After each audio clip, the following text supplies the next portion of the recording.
Everyone with Bot Time Channel. Today we're gonna play some more First Base. This time the full game has been released. Days 1 through 7. Let's begin. My name is Lion. Of course, because I'm being lazy. Here. College. What do you even have to say about it? It's college. There's not much to talk about. Your experience thus far has proven to be so normal that isn't normal at all. It's boring. I didn't call it college boring. I actually liked college.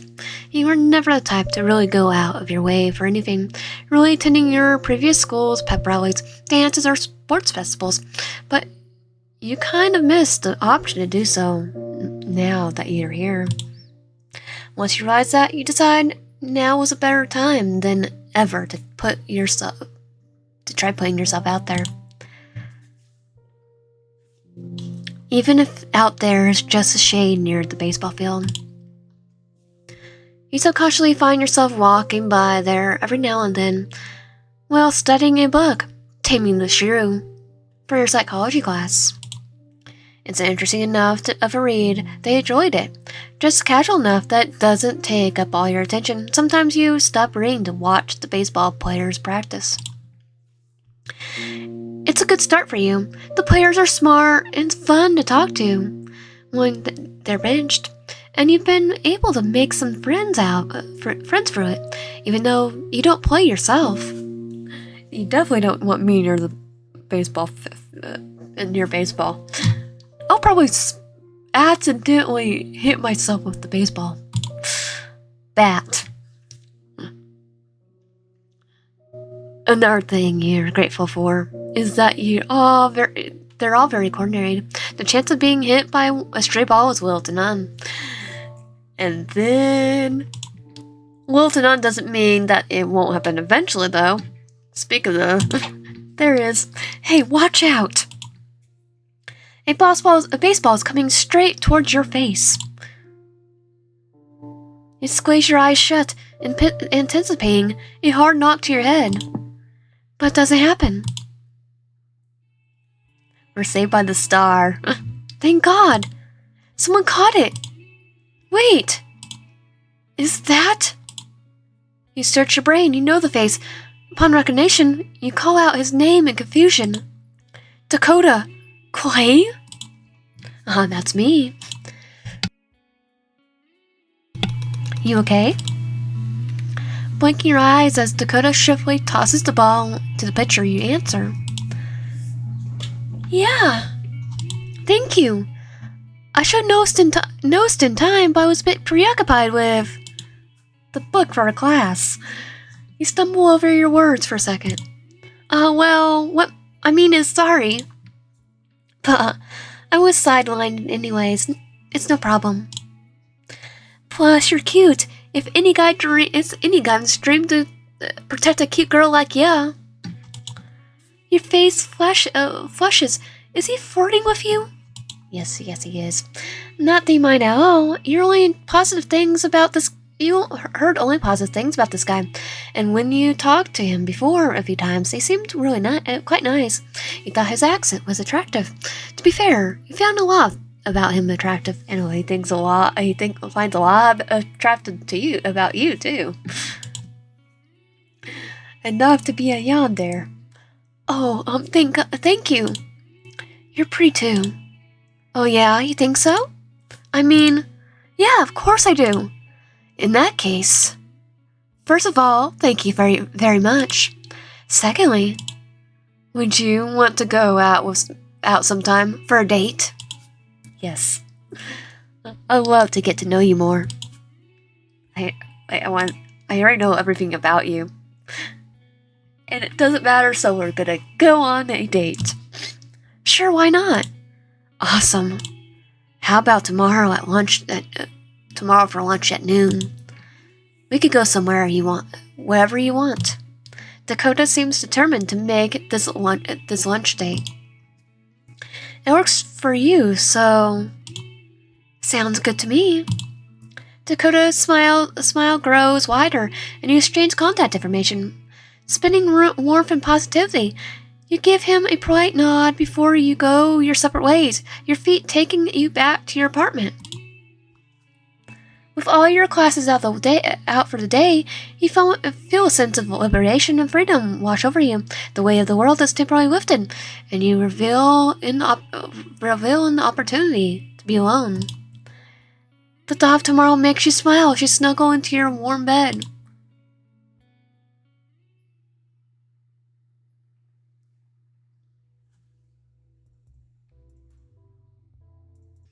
You wake up a little earlier than usual. Aside for your date with Dakota, he'll be here to pick you up at 15 to noon. With a stretch and a yawn, you slid out of your bed and pad over the window peering out at the world below. The streets are still relatively quiet at this hour, but the chill hum of the activity is starting to rise. Birds are chirping merrily in the trees, and the scent of freshly cut grass wafles through the air. In a serene moment, you feel a sense of peace. It's quite unusual for you to be up at this hour, but it's pleasant. Maybe you should make a hobby of waking up early. A smile spreads across your face as you turn away from the window and head to the bathroom. You take time getting ready, savoring each step of your morning routine. You shower, brush your teeth, and carefully style your hair, wanting to look your best for Dakota. Styling your hair is honestly quite difficult. Unexpectedly, what do you do with a simple look that won't give you a headache? Perhaps a more volumized, exaggerate appearance? Or maybe... Wait. What? Hold on. Do I have a... Oh, you definitely have a crush. Just a small one, a teeny tiny one. Oh, he doesn't have a teeny tiny one. Oh no. Is this a date? Probably is. You can't help but smile at the thought of Dakota showing up at your door. Once you're dressed, you make yourself a bowl of cereal. Thank goodness that was what you were craving, because you don't have any other options. Student loans already cost a fortune, so you can't fix the selection. You sit on your apartment desk, a bowl of dry cereal in front of you, and a copy of the Take Me That Shrew. Open your hands. The morning sun filters through the curtains, casting a warm glow over the room. Honestly, it is so obvious that they're all getting manipulated. How can't they tell? Because love is blind. And someone's in love. Well, people don't look at... People don't read the room. You shake your head in disbelief, take another spoonful of cereal as you think about how strange the plot is. How is such a conversation?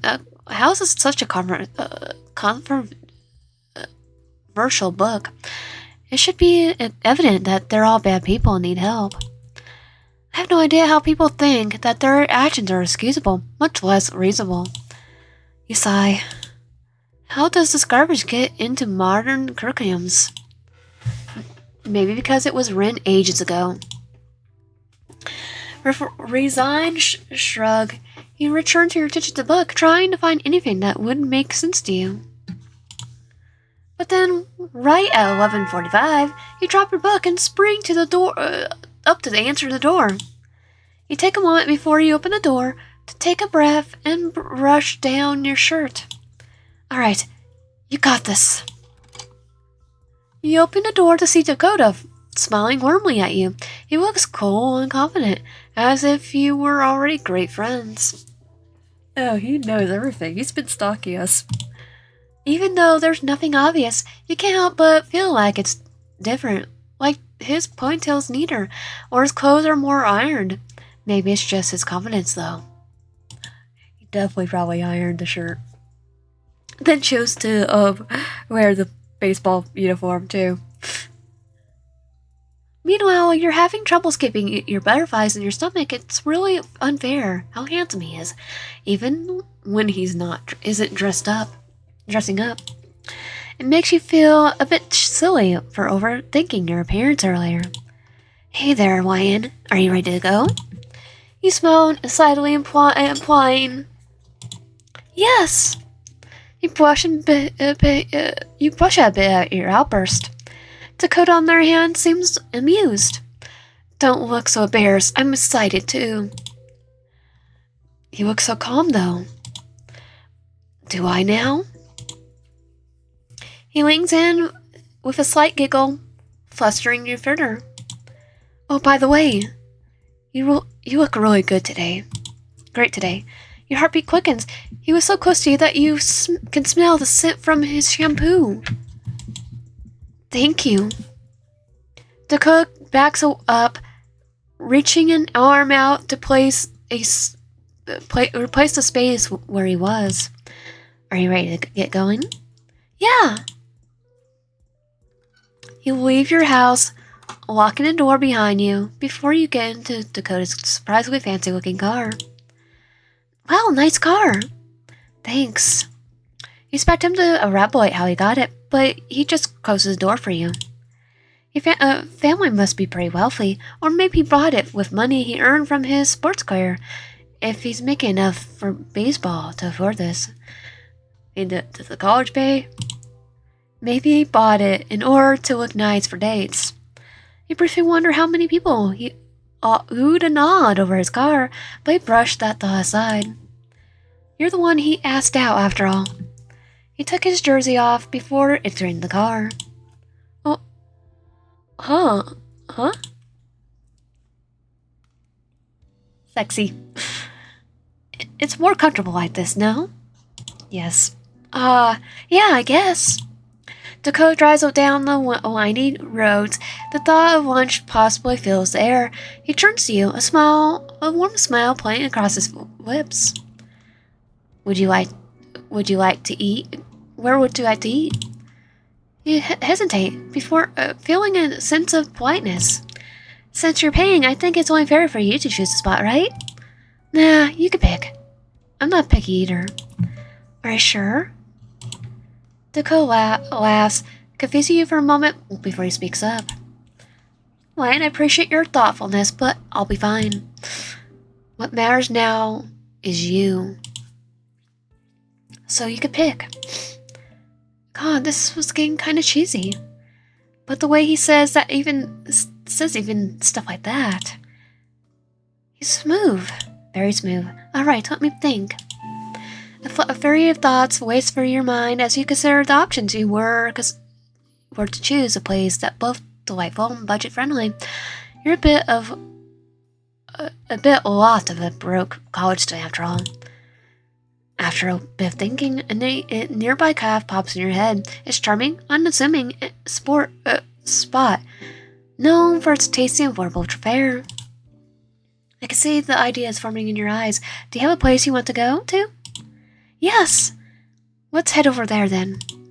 Hold on, let me get the directions into your phone.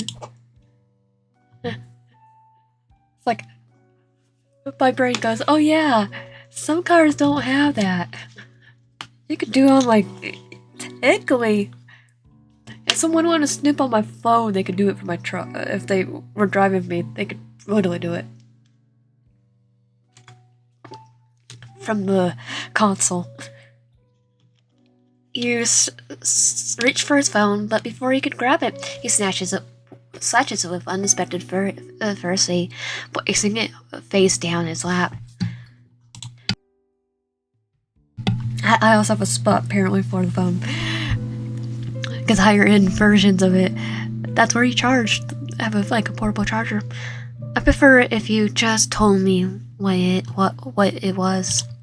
Dakota looked a bit nervous, much unlike his usual self.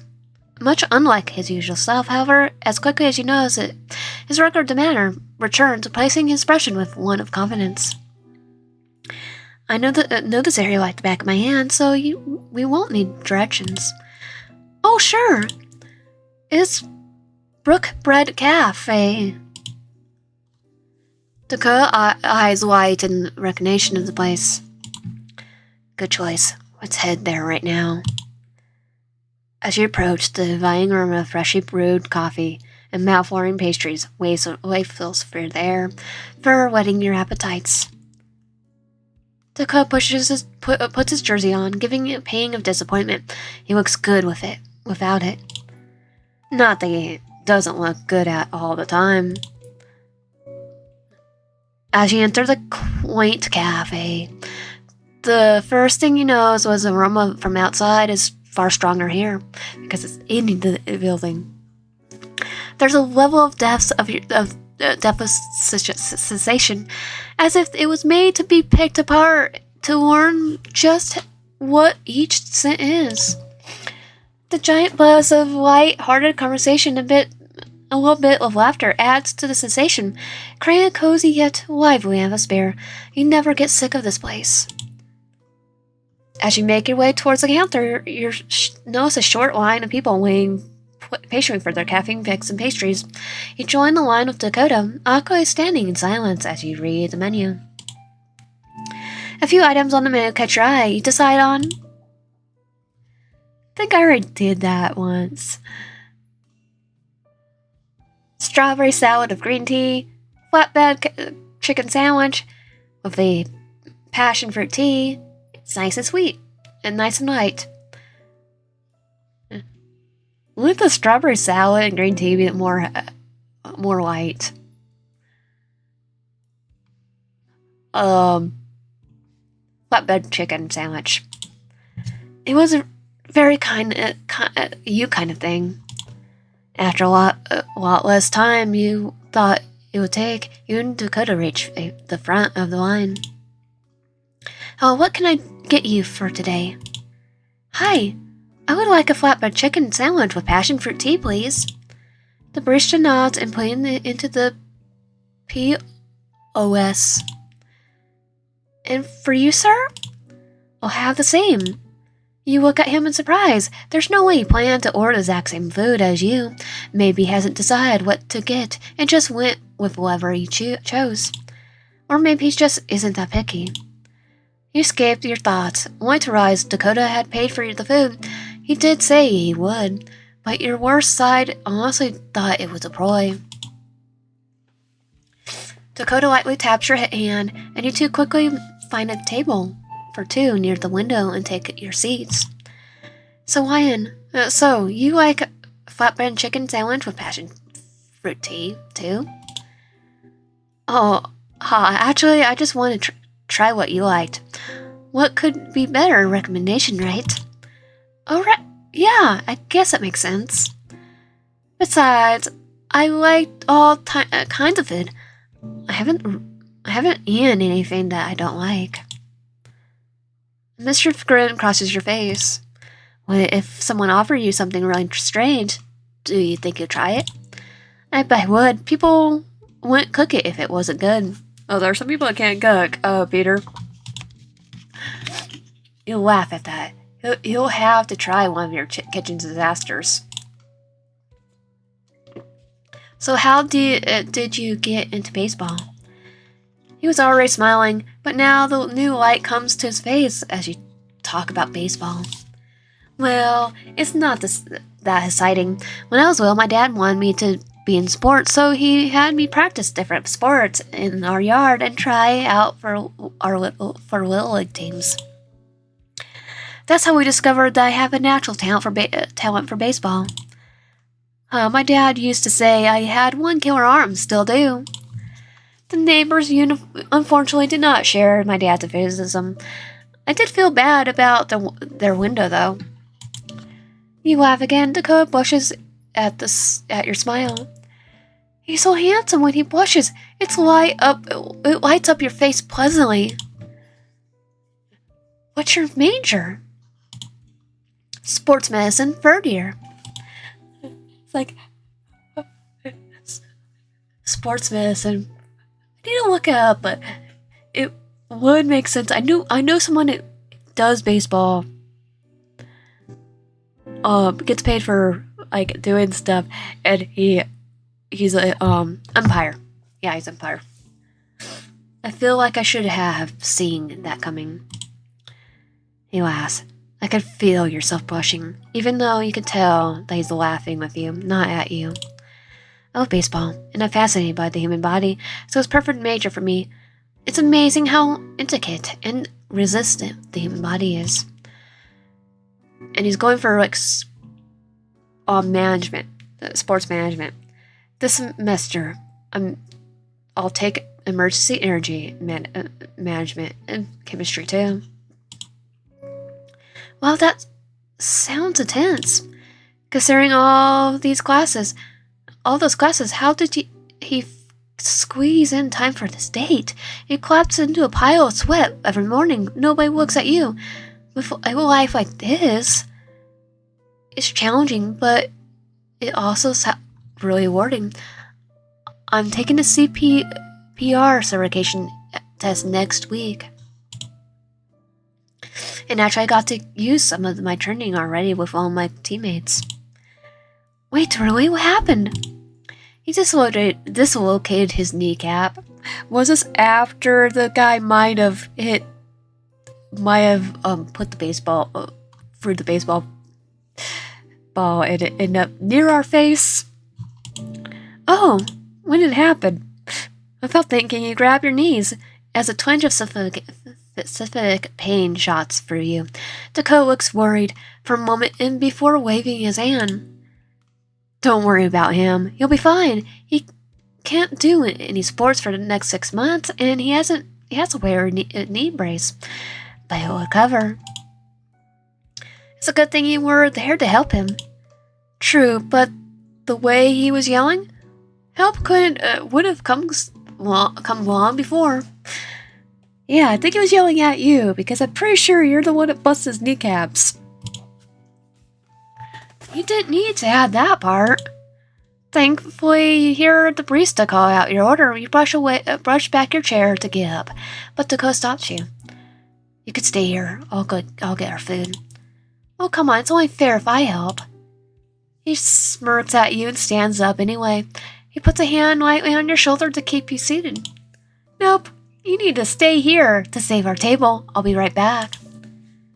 You watch him walk towards the counter. He definitely did not think about how good he looked from the back. Oh, we definitely did. He especially didn't think about his thick black hair or his lean muscular shoulders. We're just all happy to see him. Instead, he turned around to look out the window, thinking about how much fun this date has been already. You ever think about going on another one? Oh, he's thinking several. He returns with your food all on one tray. Tantalizing steam rises from the food and drinks. You can't help but dig in. Dakota takes a bite. Delicious. Just like I knew it would be. Glad you like it. How could I not like something you like? What was that? Huh? Oh, nothing. The two of you take a moment to eat and enjoy your lunch, and then Dakota starts the conversation back up again. So what about you? What's your major? Psychology. Fascinating. Have you been analyzing me the whole time? I might have been. Do share, Dr. YN. Right. But as a disclaimer, I'm not a doctor yet, so take everything I say with a grain of salt. Gotcha. Well, I noticed you're very confident, assertive. You're also very easy-going and funny. So you think I'm charming? Do go on. However, I noticed that you often cross your arms over your stomach, which is a sign you actually feel nervous or defensive, but are trying to hide it. So I wonder if you might be more worried about our date than you let on. Dakota's expression falters for a moment, and you probably shouldn't have said that. But it can also be a gesture that people do because they feel comfortable. Dakota's normal chair returns. He laughs. Oh, I see. You were teasing me. You had me there for a moment, YN.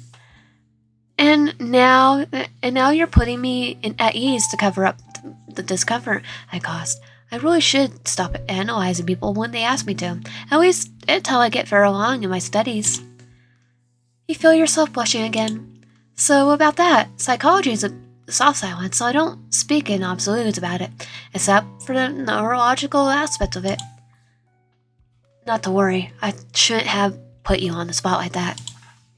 Although, you do look really cute when you blush like that. Maybe I should tease you a little more. Maybe man, he's smooth. I feel like I should be taking notes. He could teach me a class on how to fort, and it'll be sold out. So, do you have any hobbies? Of course, you have hobbies, but your favorite one is gaming. Actually, I mostly play video games. What's your favorite game? Oh, my favorite game of all time is Vaporpunk 6044. It's so good.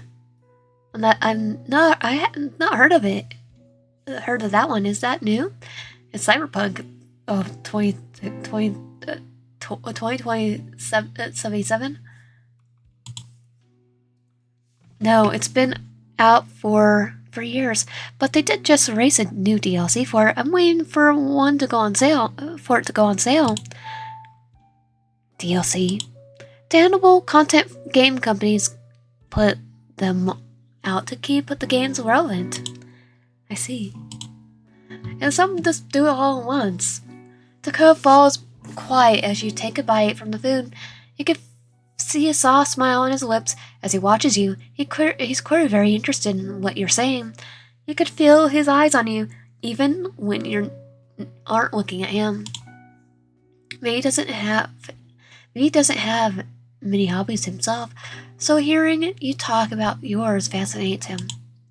Or maybe he just doesn't dislike anything, just like with his food. Ask Dakota what other hobbies he has. What about you? What other hobbies do you have besides baseball, of course, and stalking? Dakota blushes. Oh, actually baseball takes up most of my free time. I've never gone into any art things. What, really? Really? What do you do for fun? Or when you want to relax? Baseball, just baseball. All the time, honestly. It's the only thing that keeps me relaxed sometimes. Oh, sorry. Don't worry about it. It just means I'm even better at baseball. Still, it's not right that you have no hobbies. What about, I don't know, axe throwing? Axe throwing is definitely a unique choice, and you get the feeling he'll really enjoy it. Yeah, over people's heads. Axe throwing, is that a hobby? Yeah, I guess it's not that common, but there's an axe throwing place at the mall, and it plays to your strengths too.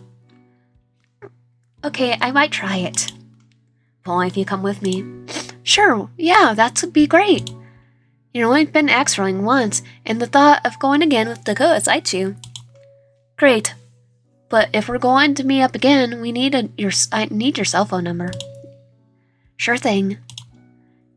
You both exchange your phone numbers before sending each other a confirmation text.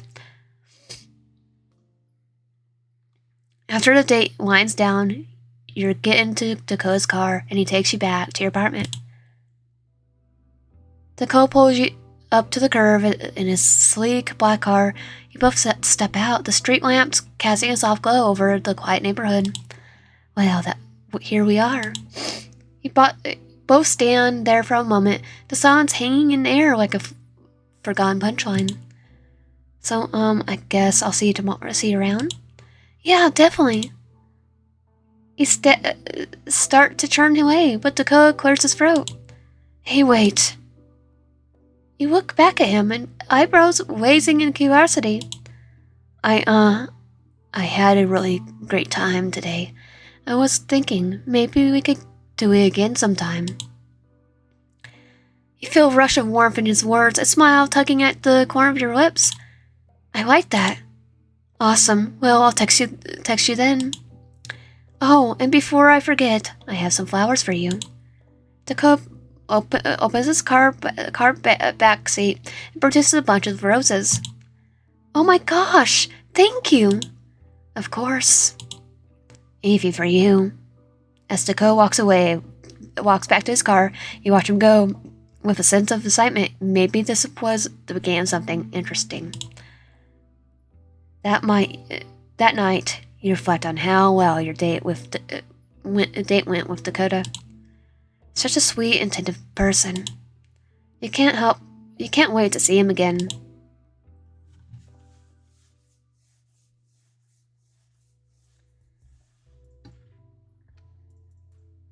The sun filters through your window, waking you up before your alarm clock goes off, a sense of elevation following you out of your dreams. You were never been a morning person, but today you're filled with so much energy, memories of last night flooding your mind. It almost felt like a dream. You hung out with the Dakota Clay. He wasn't that bad of a guy. Heck, he was one who asked you out. So it was fun. You feel like you might have said that already, but it just goes to show how enjoyable being with Dakota was. Not only was it fun, but he also wants to see you again. He was incredibly excited about the chance to hang out ever more, and you can't help but feel a little excited about it too. There was a small part of you that was worried that he doesn't seem to have any interest or hobbies outside baseball, but that probably just means that you need to get to know him better. No doubt he'll let it slip something that he's interested in before you know it.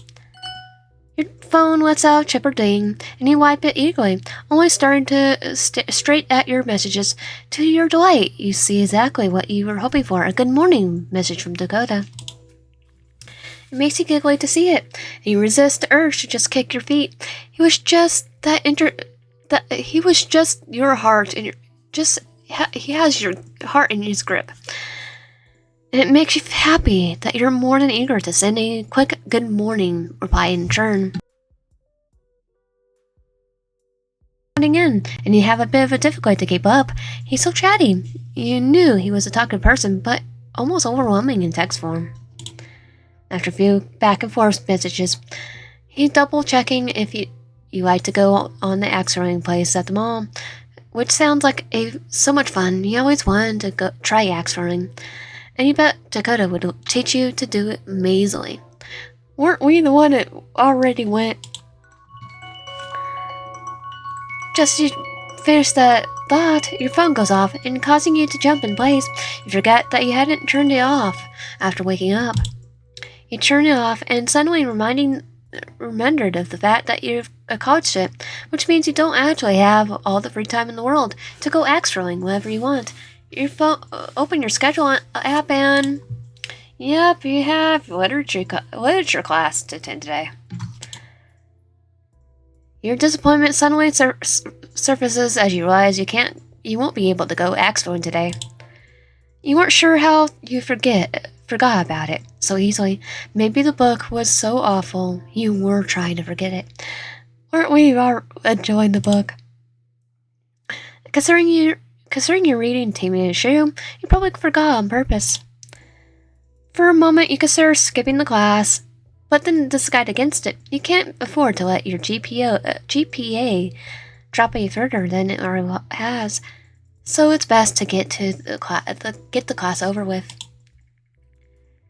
You sigh loudly in your room, feeling a bit energy start to deflate. You grumpily text Dakota you would love to go, but you have class to attend, and you can't afford to miss it.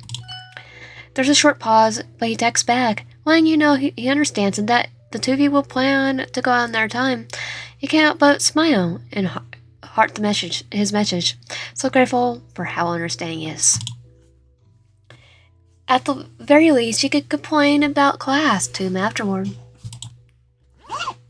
With Dakota informed, you pack up your things and get yourself ready for class.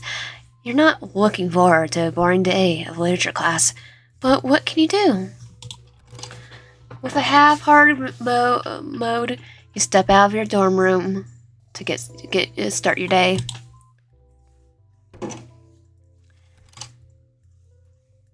Having pretty much dragged yourself to class, you're glad to find that you aren't late. A bit of a shock, considering how much you dragged your feet. Your feet are complaining just as much as you from the rough walk. Seems most of the college walkways have gravel, and dragging your feet on them really takes a toll. Maybe you could treat yourself to a spa trip later to make them feel better. Though you're not exactly sure where you're going to get the funds for that. Part of you is wondering where all the energy you woke up with went. It was like the moment you couldn't hang out with Dakota, it's zapped away in an instant. Was he that much of a positive influence on you? It could be. Definitely. Pushing those thoughts away, you slump into your chair with a loud thud, as you can make without alerting everyone else in class. It's not a very loud thud in the end, so no one even glanced in your direction. You're both revealed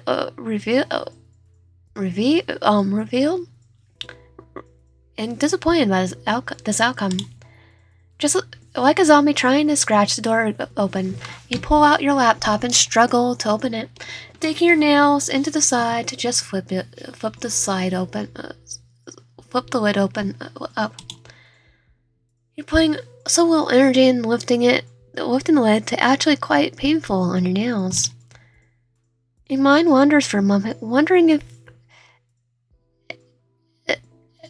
excessive wrist pain could be more painful than this.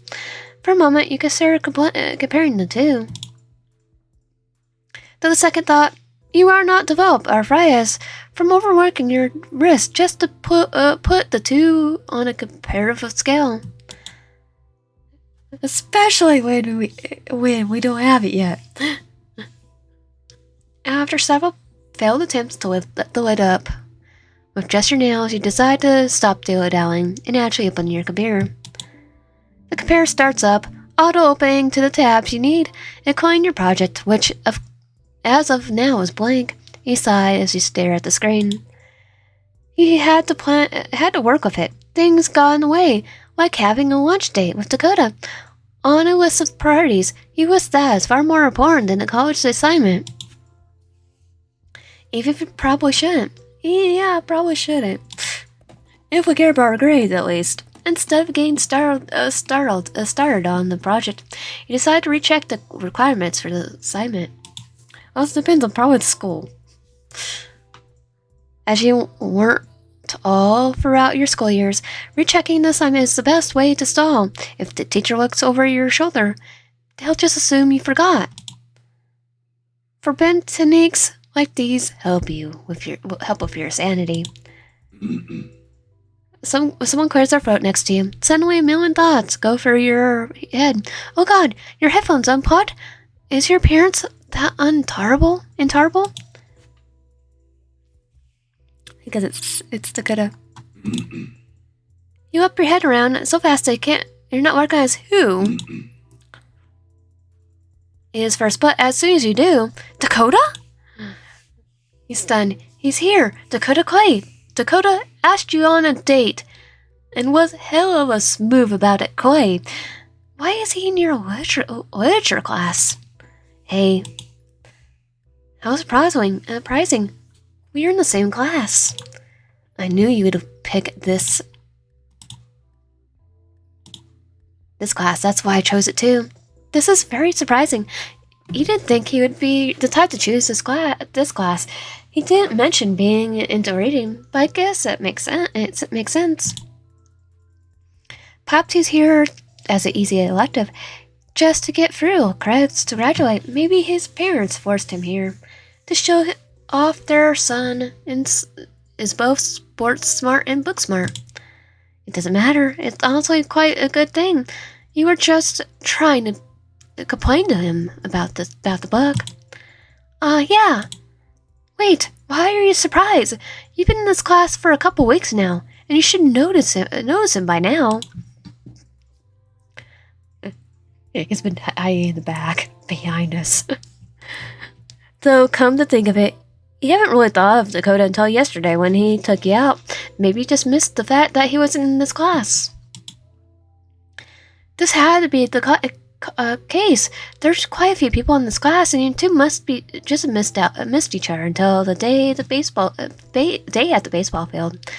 You know, we've talked to him before that. That was the only inspiration. Well, I suppose that's convenient. I was just looking for you.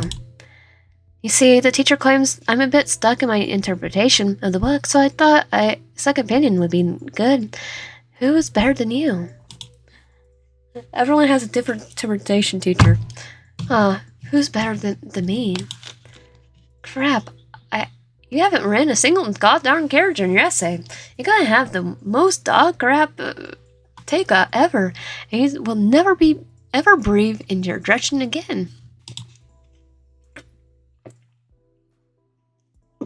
How on earth are you gonna assist them in something they haven't even started? Well, can I read what you've written? Sure. Let me get it set up. You click endlessly at your laptop, trying your best to fake lag. If you written nothing, your secret's safe with me. Baseball gives enough stitches. Oh, I would have read something at least. All right, in your panic, you had forgotten Dakota was a regular student and not a super strict teacher's pet. He's only doing this for a scholarship. You instantly snap back at your, as your usually clicking speed. Doing so much as impressive speed your laptop does actually lag. Once it loads, it shows a blank document.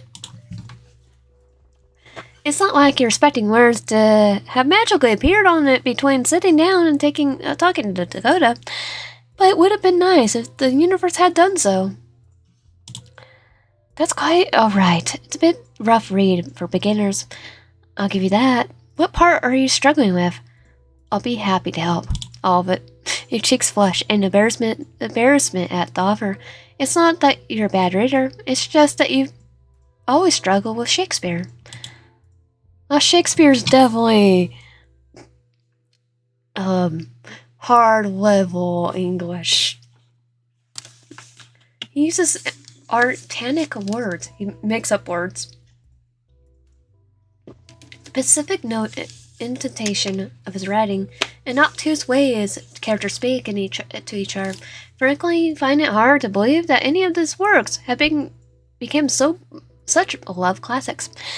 And I will say, when you say the way is characters speak to each other, language evolves. So even if it was perfectly fine to speak like Shakespeare, they talk in Shakespeare's plays, then is weirder now because the way our language changed.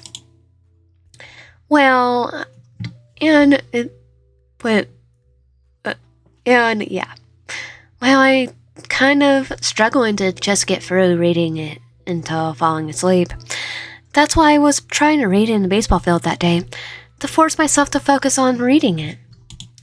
So watching your butt. Even if I was a little distracted by the game being played as a result. Unfortunately for me, you were there then, because it allowed me to meet you. Even though you're a mess. You feel yourself flush again. You can already believe Dakota's interested in you. What did you ever do to get his attention like this? Well, let me tell you about my interpretation of the story, and then we can work on it from there and help start out your essay. I would appreciate that, thank you. Anything for you, of course. Oh, how smooth! Dakota chuckles for a moment before clearing his throat to continue. See, my interpretation is pretty straightforward. Everyone loves Bianca, but they don't see the value of Cortina. Just Katharina, just because she's a little feisty.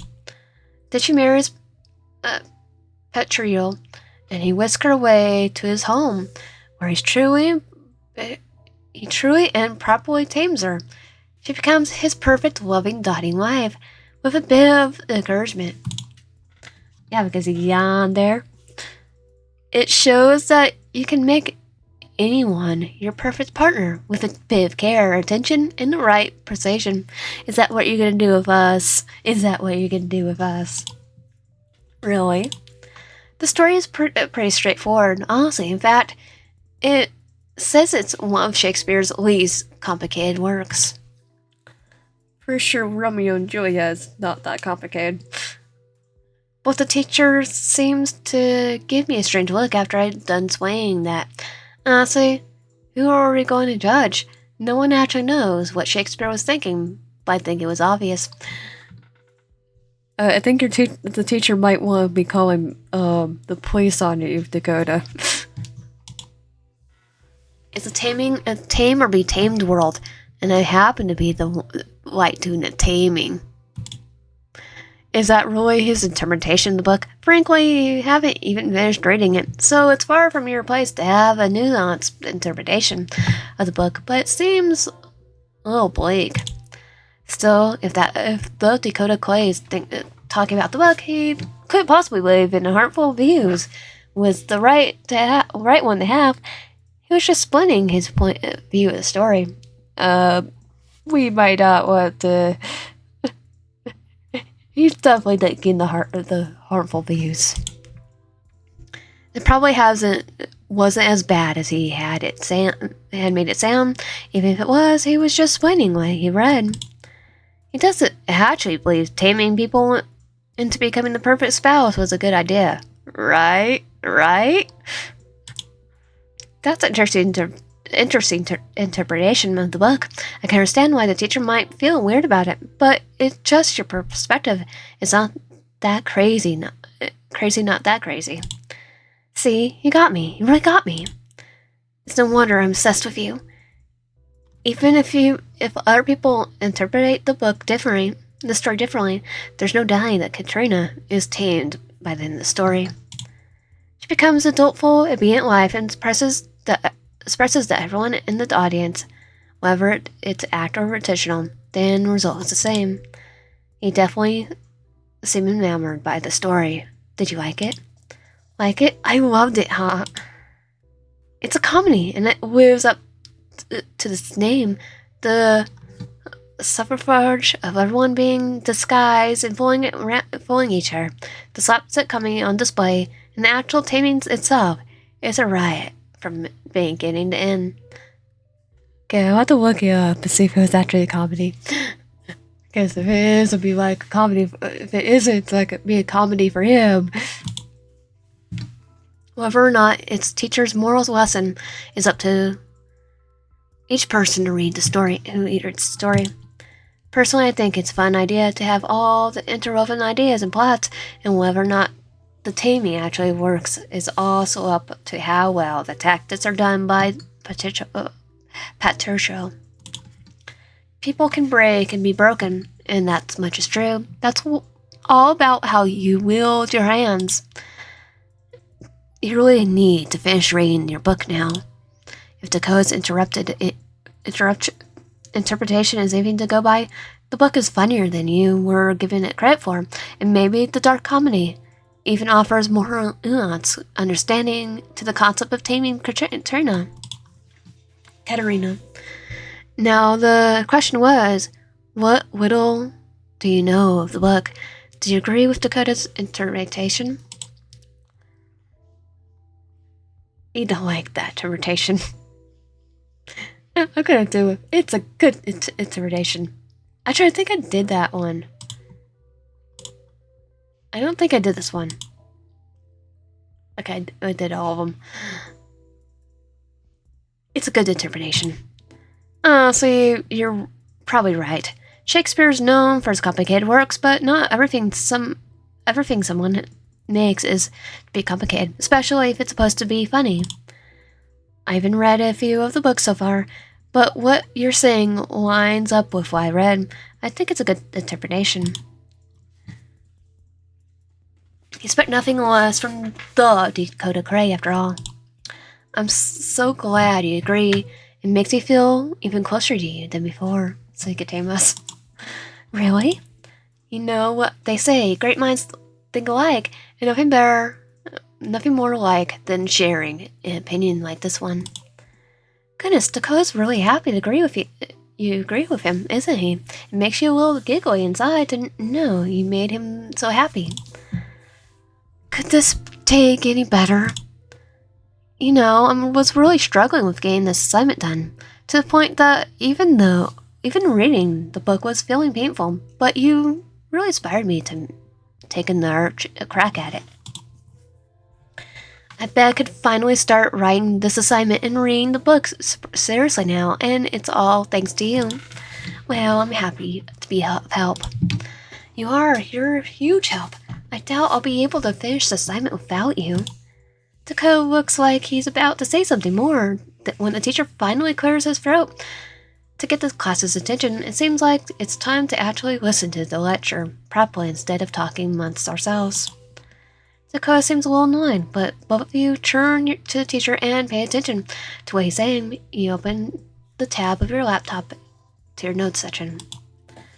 You easily type the notes to the best of your ability, though it's always been a little hard for you to follow along with the lectures and take notes at the same time. Meanwhile, Dakota just looked bored. He leans against the table and stares blankly at the teacher as he would rather be doing anything else in the world right now. Well, he's at least with us, right? You can't really blame him. You'd rather be doing anything else as well. It's crazy how much energy you have conversing with him a moment ago, and how it feels like the teacher sucking all away again. College can be such a bummer. Every now and then, you catch him glancing your way, though it's hard to tell if he's actually looking at you or something past you.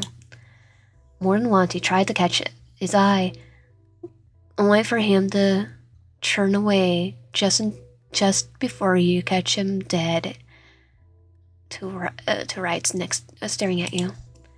A strange sensation, to be sure, making you wonder more about what's going through his head than whatever the professor is currently rambling on about. But whatever it is he's doing, it adds a distraction, making it difficult to keep accurate notes. Not that your notes were looking fantastic to begin with. A lot of it was just keyboard smashing to some of a summary that he just said, and hoping to organize it later. Lectures are definitely your least favorite part of trying to learn anything in college. A grueling hour and a half of lectures finally pass, and the teacher wraps up the class for the day. Reminds everyone that the assignment is due very, very soon, and you ground alongside the others, since you still have so much work left to do to it.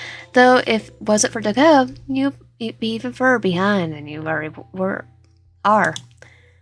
As much as I enjoyed the book, the lectures are always a bit of drag. You can say that again. Like, can't you get with the times? Summarizing it 10 minutes or less, or already. Not all of us could take classes as a core of our major. You're so right. I only took this class for you. I only took this class because it was an easy elective. I just forgot that they like to ramble on about nothing regardless of the fact. I know, right? It's like, come on, guys. We're not here for your class specifically. We're here to follow our major. You got me. You really got me. Hey, since you still need to finish your assignment, what do you say the two of us hang out more so I can help you understand the book more? It's a tempting offer. Dakota wanting to spend more time with you. You will have to take him up on it. So I could use the help, but I have some homework I need to finish tonight first. I don't suppose we can hang out on their day. How about tomorrow? You wouldn't be able to put off the assignment for too much longer, seeing as it's due soon. I know that you're right. Yeah, tomorrow's fine. Just text me when you're free to meet up. If it's for you, then I'm always free, even during a baseball game. You feel your face flash a bit at that. Does he actually mean that? Whether he does or not, it makes you feel a little frustrated that Dakota Clay, of all people, is more willing to help you out. Yeah, then I'll figure out what my schedule is and text you, okay? Sounds lovely. Looking forward to hearing from you then. Same to you. He gives you a kiss on the cheek, and you can't help but smile and feel butterflies in your stomach from the interaction. He didn't just ask you out for fun. He likes you. He really likes you. You finish packing up your laptop and make your way back to the dorm.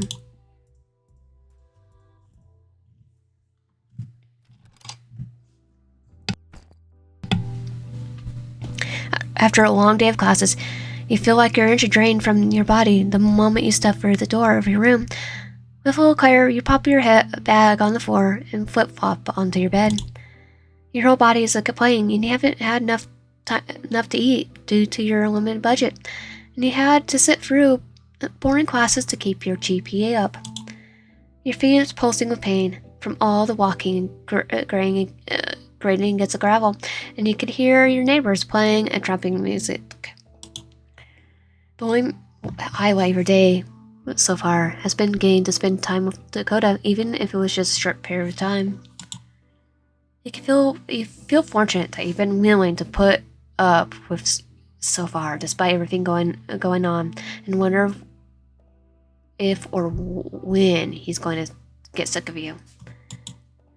It's hard enough for you to put up with yourself some days, let alone forcing others to deal with you. You don't know what Dakota sees in you, but you're glad he sees it because your mood would be far worse without his encouragement.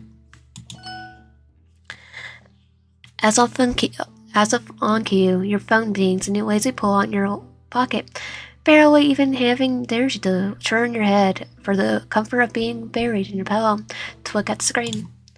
It's Dakota texting you. Opening it, you see a cute animated GIF he sent you to cheer you up. It's actually pretty funny, and you can't help but get a chuckle out of it.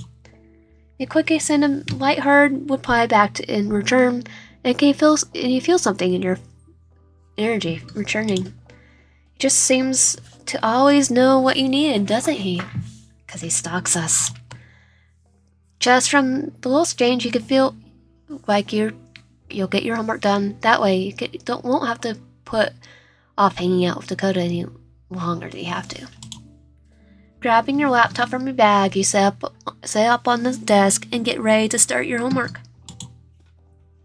Other than the assignment Dakota is going to help you with, you still gotta write an essay for history class and do a short research paper for diversity and culture class. You swear classes just love making you do essay after essay for them. Don't the teachers get tired of reading them? Whatever, it's not your school. You just follow the curriculum. Just as you're opening the tabs, to get started, you know something strange. The light seen next to the camera on your webcam is on.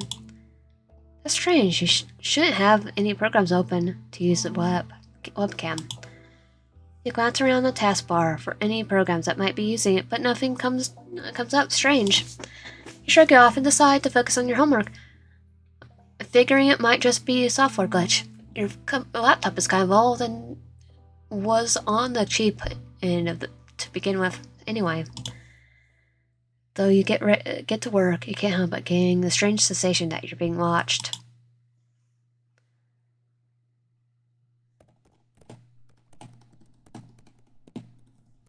You well a heavy sigh as you finish the last of your homework. Closing your laptop, you flop onto the bed, feeling the weight of the day start to lift. The dim light filtering through your window keeps you aware that the world hasn't stopped spinning just because you're trying to escape it. Your body aches and your mind goes on autopilot, and one thing's left to do is sleep. Maybe tomorrow will be a better day.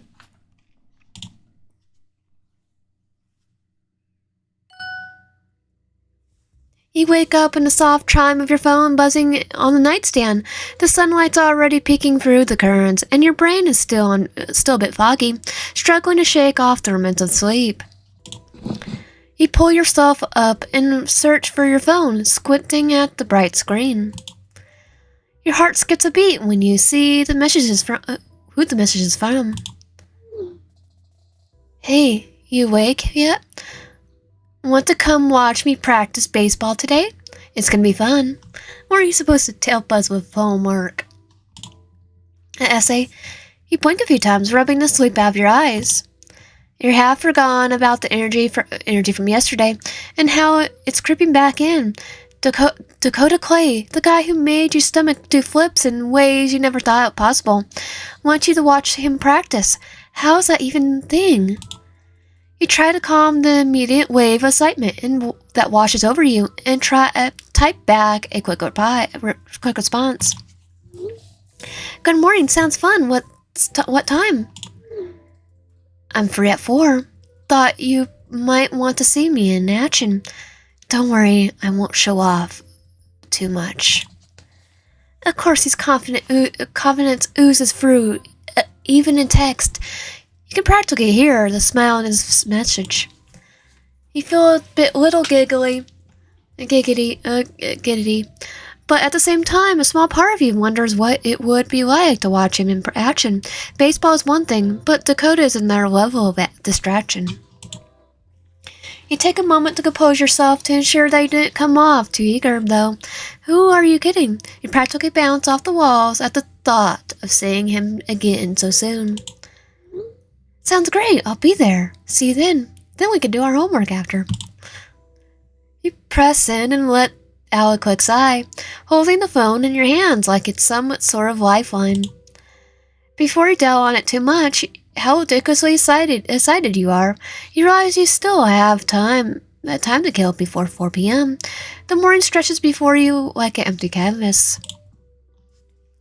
You try to focus on something productive, but the thoughts keep drifting back to Dakota. The whole day yesterday felt like it had slipped through your fingers. What was he thinking about when he asked you out?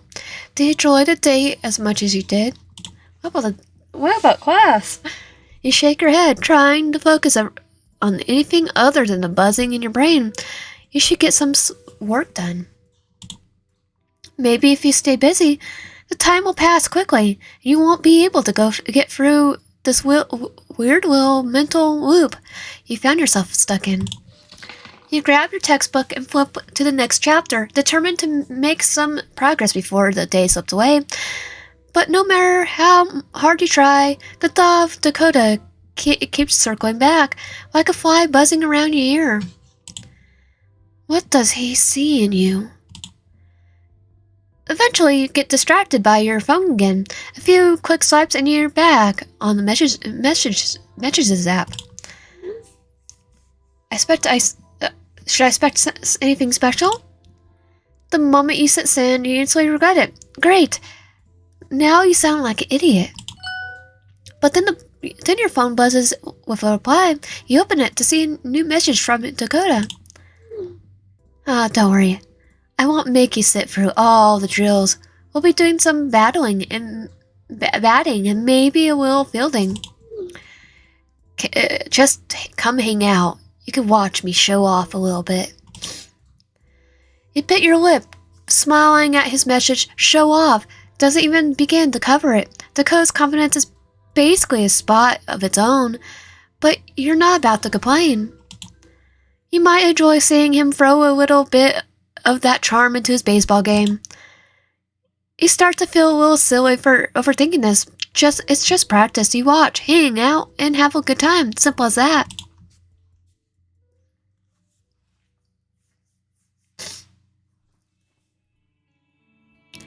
By the time you arrive at the field, the sun's high in the sky and the air smells like freshly mowed grass. The sounds of baseball hitting bats and the sharp crack of balls, mean gloves fill the air. The field is alive with motion, and you can't help but feel a little out of place in the midst of all the activity. You spot Dakota almost immediately. He's wearing his baseball gear, casually tossing a ball to a teammate while laughing at something one of the other players said. As usual, he looks so at ease with everything completely in his element. You feel your heart skip a beat just watching him. Does he make everything look so effortless? He catches sight of you and his face lights up with that trademark grin.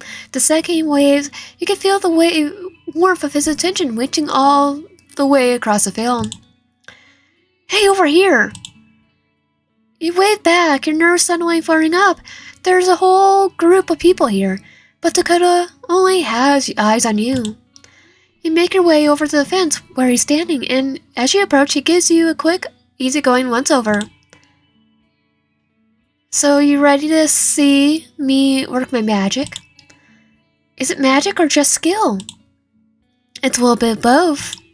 He steps back, motioning for the rest of the team, who are getting ready for some drills. You stand there. Your excitement is building up as you watch Dakota prepare himself. He's carrying his helmet, and honestly, he's kind of memorizing. Dakota takes a few practice swings, each one smooth and controlled. Then with a grin, he turns to you. Think you could keep up? You laugh and lean against the fence. He really knows how to make everything look like a show. You watch closely as Dakota moves around the field, and every motion is purposeful and precise. Each hit of the ball sends a sharp crack of echoing through the air, and you can't help but flinch a little every time it lands. His focus is intense, borderline on laser-like.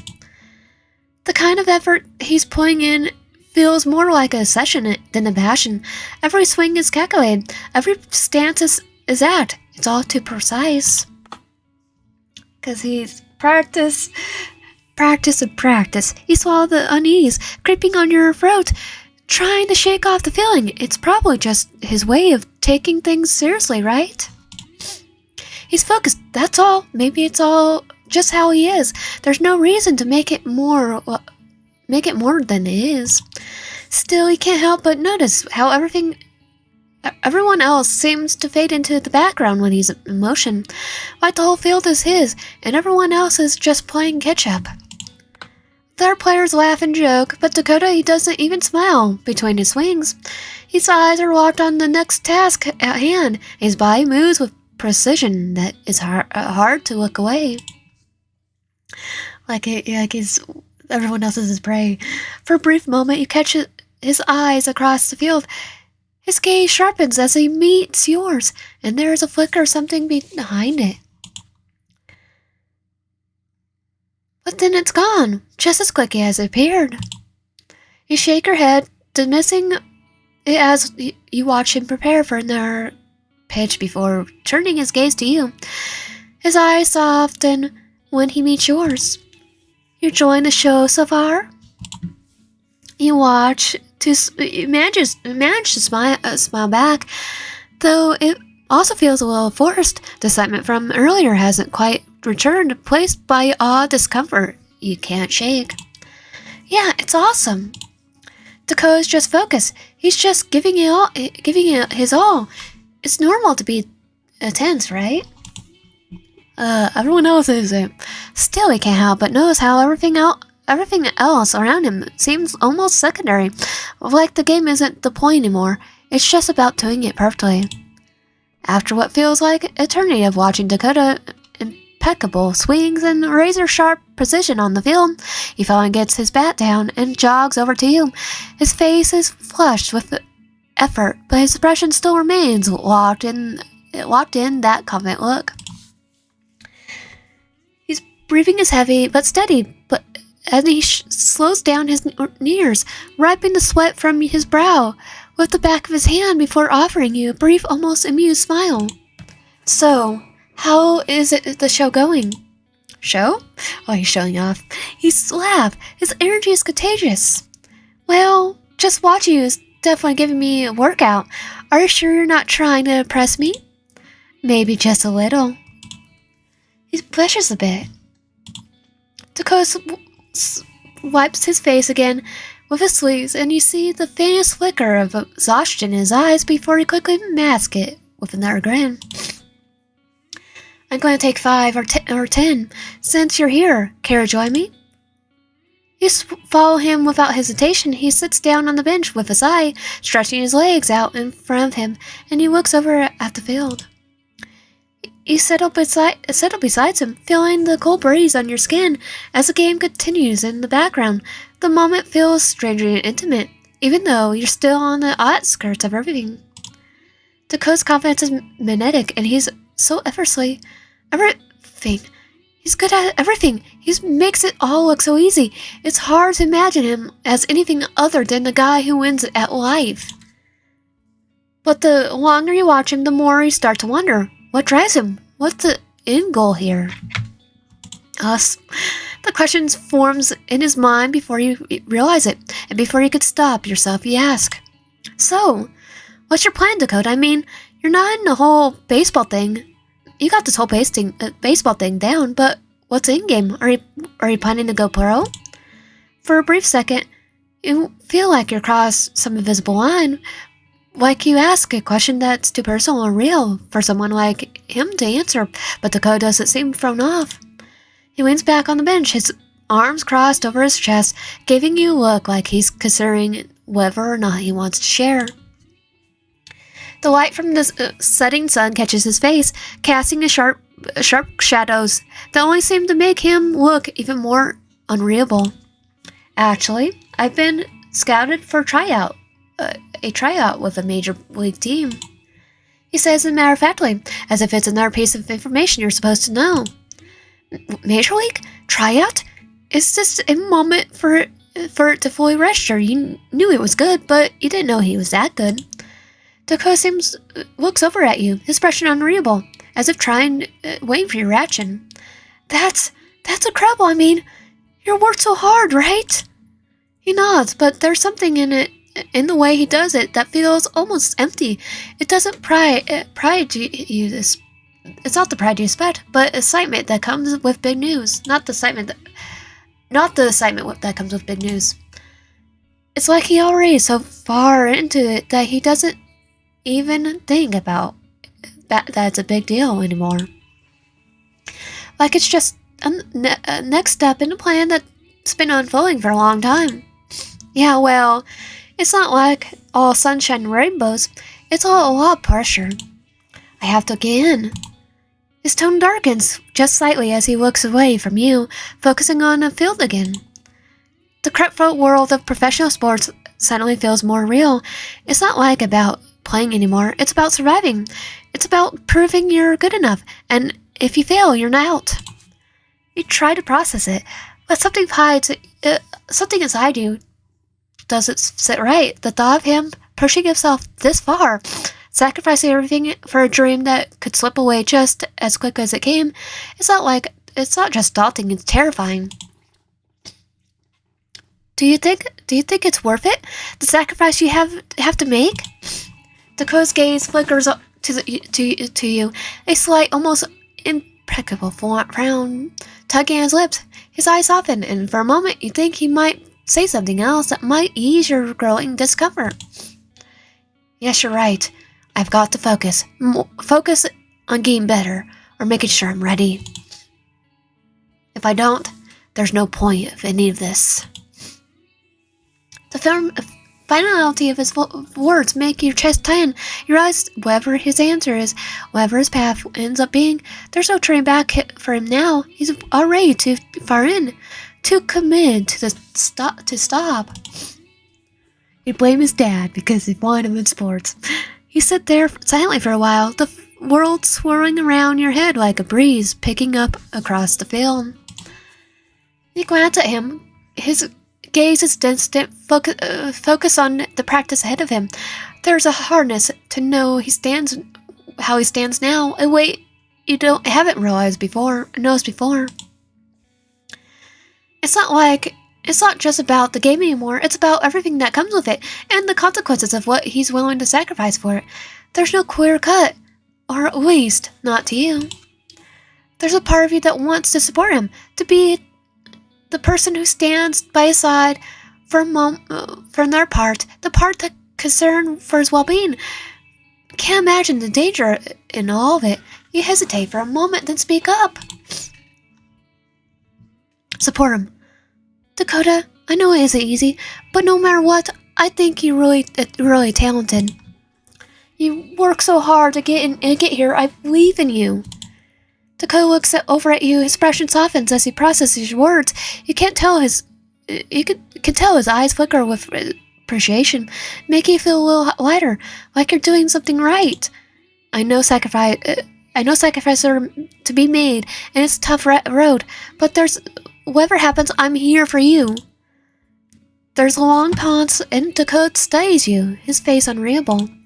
So he smiles, and a slight smile doesn't quite reach his eyes, but it's there. For a brief moment, you feel like everything's okay. For once, you're doing something right, that truly matters.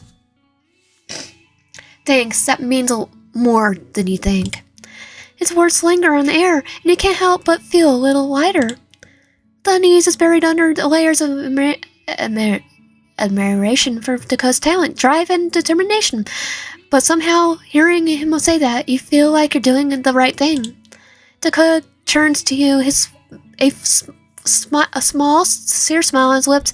He's not guarded as he was before, his usual cocky confidence softening by your words. For the first time since you met, you see something in his expression that feels real, genuine. He looks at you with appreciation that makes your heart skip a beat. You got a way of putting things into perspective. You caught yourself staring at him for a moment. The way his eyes seem warmer now, more open. It's a look you haven't seen before. Gentle, almost unreadable, almost verbal. But of course, it's my specialty. I'm a psychology student after all. He laughs. The moment passes quickly, though Dakota straigns up, glancing at the field, and his expression shifts. The warmth fading into focus, his shoulders tense, and the familiar determination returns, the one that always been there, hidden beneath the surface. He's back to his usual self, Dakota, who always thinks ahead and pushes forward. Well, my break's up. Time to get back to it. He stands, stretching his arms overhead, and he focus sharp again as he turns towards the field. You catch him for a moment, and the shifts in his demeanor is unnoticeable. He doesn't waste any time, quickly returning to his position with that familiar intensity. The switch from vulnerable to motivated is almost jarring, but somehow it feels natural, like in the rhythm of his life, focused, driven, and always in motion. As Dakota re-enters the game, you observe the rest of the team. The others are taking it easy. Some of them are chatting, others are taking wax swings, and their movements are effortless and casual. It counteracts Dakota, who's been in his usual precise, almost obsessive technique. His swings are so hard to calculate, you can't help but notice the slight difference in the way his teammates watch him now. One of the guys, a taller player with shaggy brown hair, throws a glance towards Dakota, then mutters something under his breath. To the guy next to him, you can't catch the exact words, but the tone is unmistakable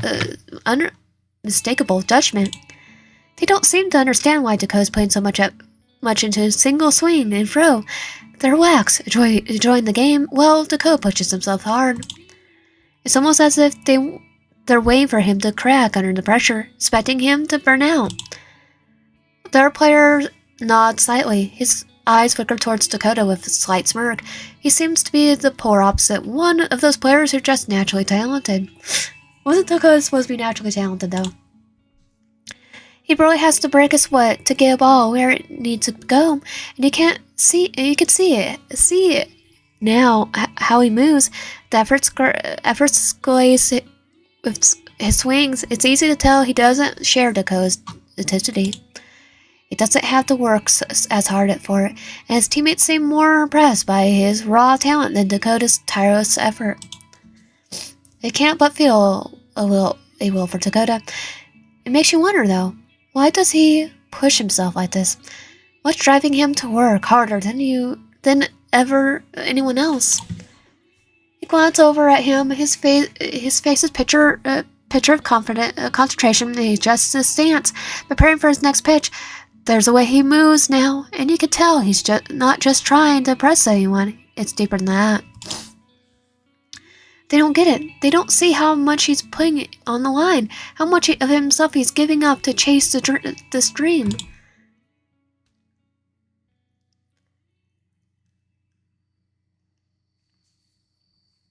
As the sun burns to dip below the horizon, the field slowly empties.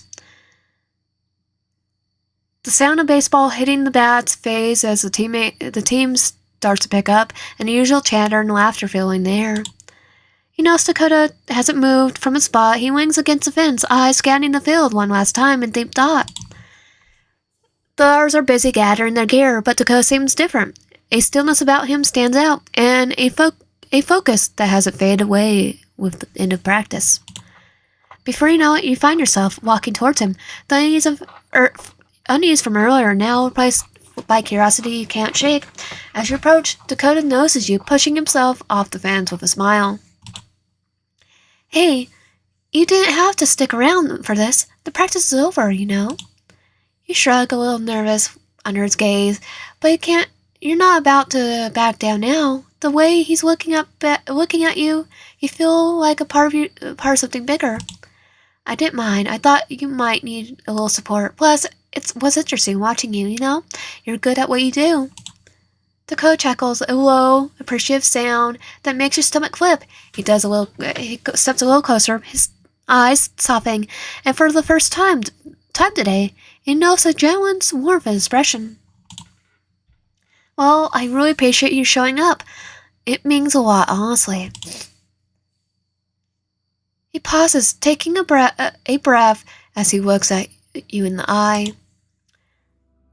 You make me feel like I've actually being seen. You blink, then step back by the sincerity of his voice. For a moment, you don't know what to say, but before you come up with something, Dakota continues.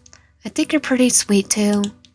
The words catch you off guard, and you feel your face warm up. A nervous laugh escaped you as you try to brush it off, but the frustrated feeling is impossible to hide.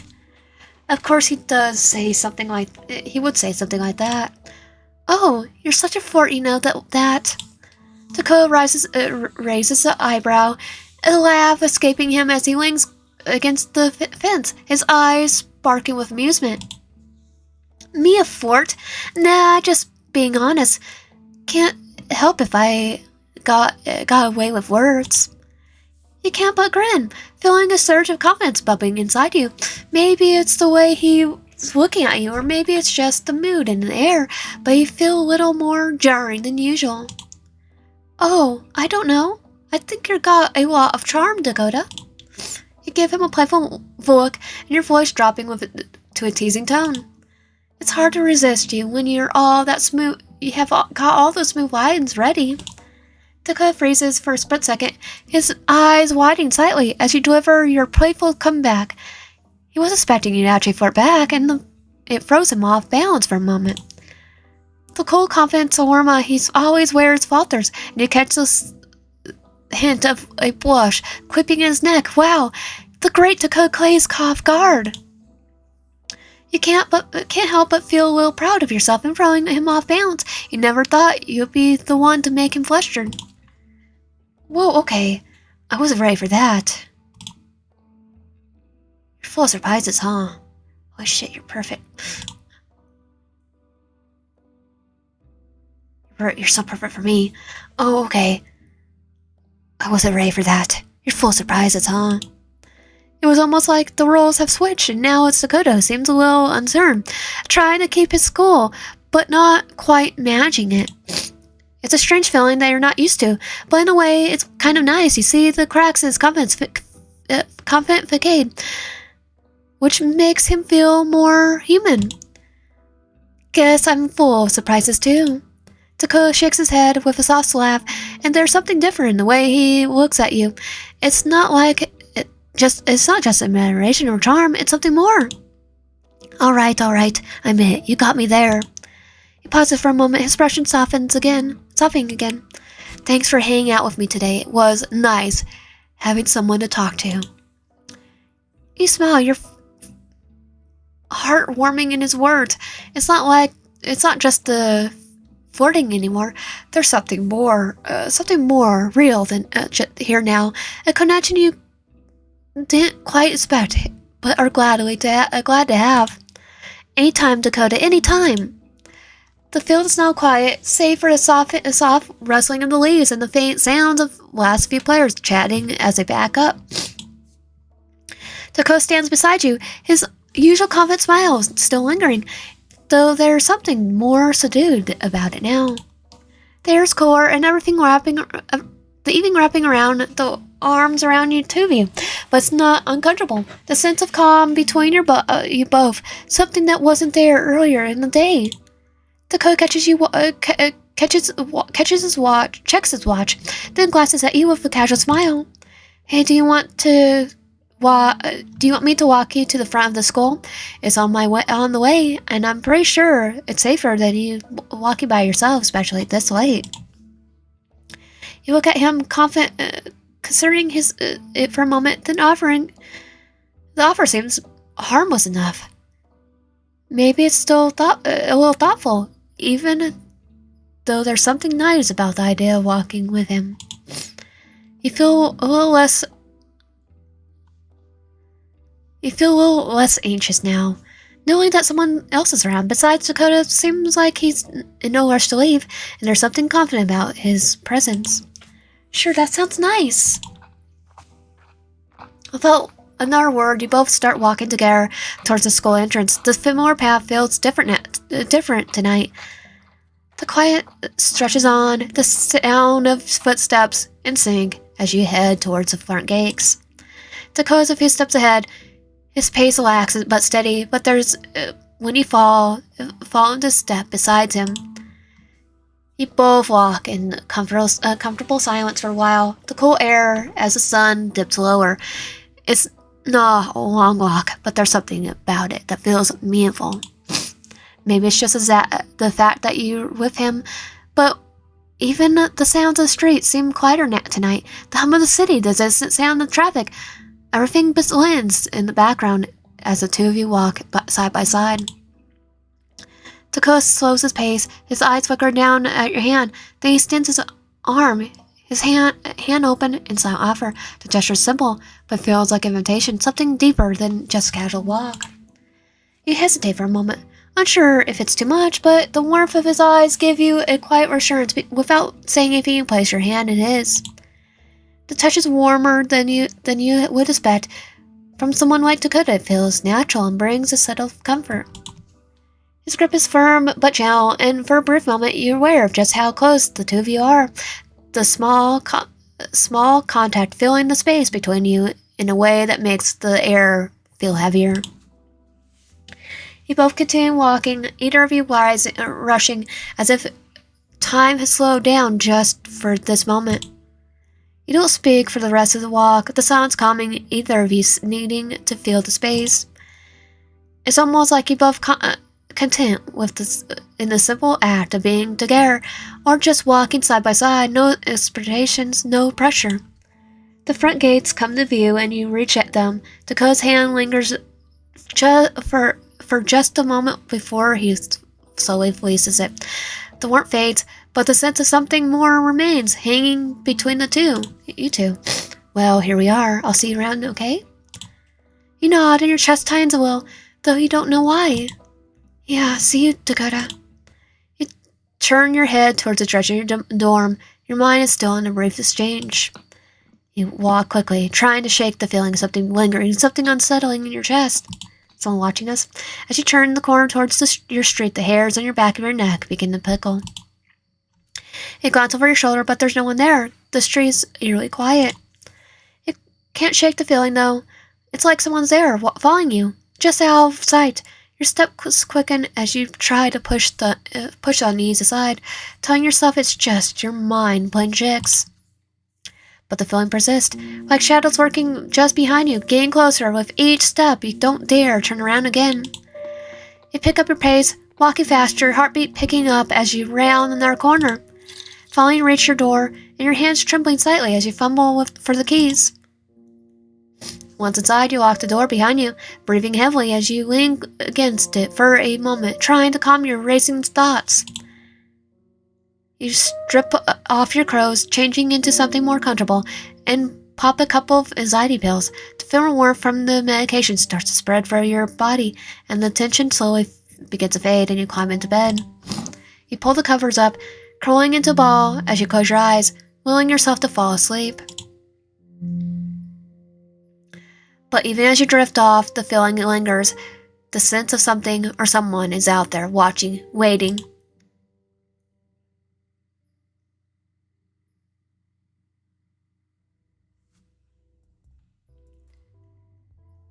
The next morning comes too quickly for your liking.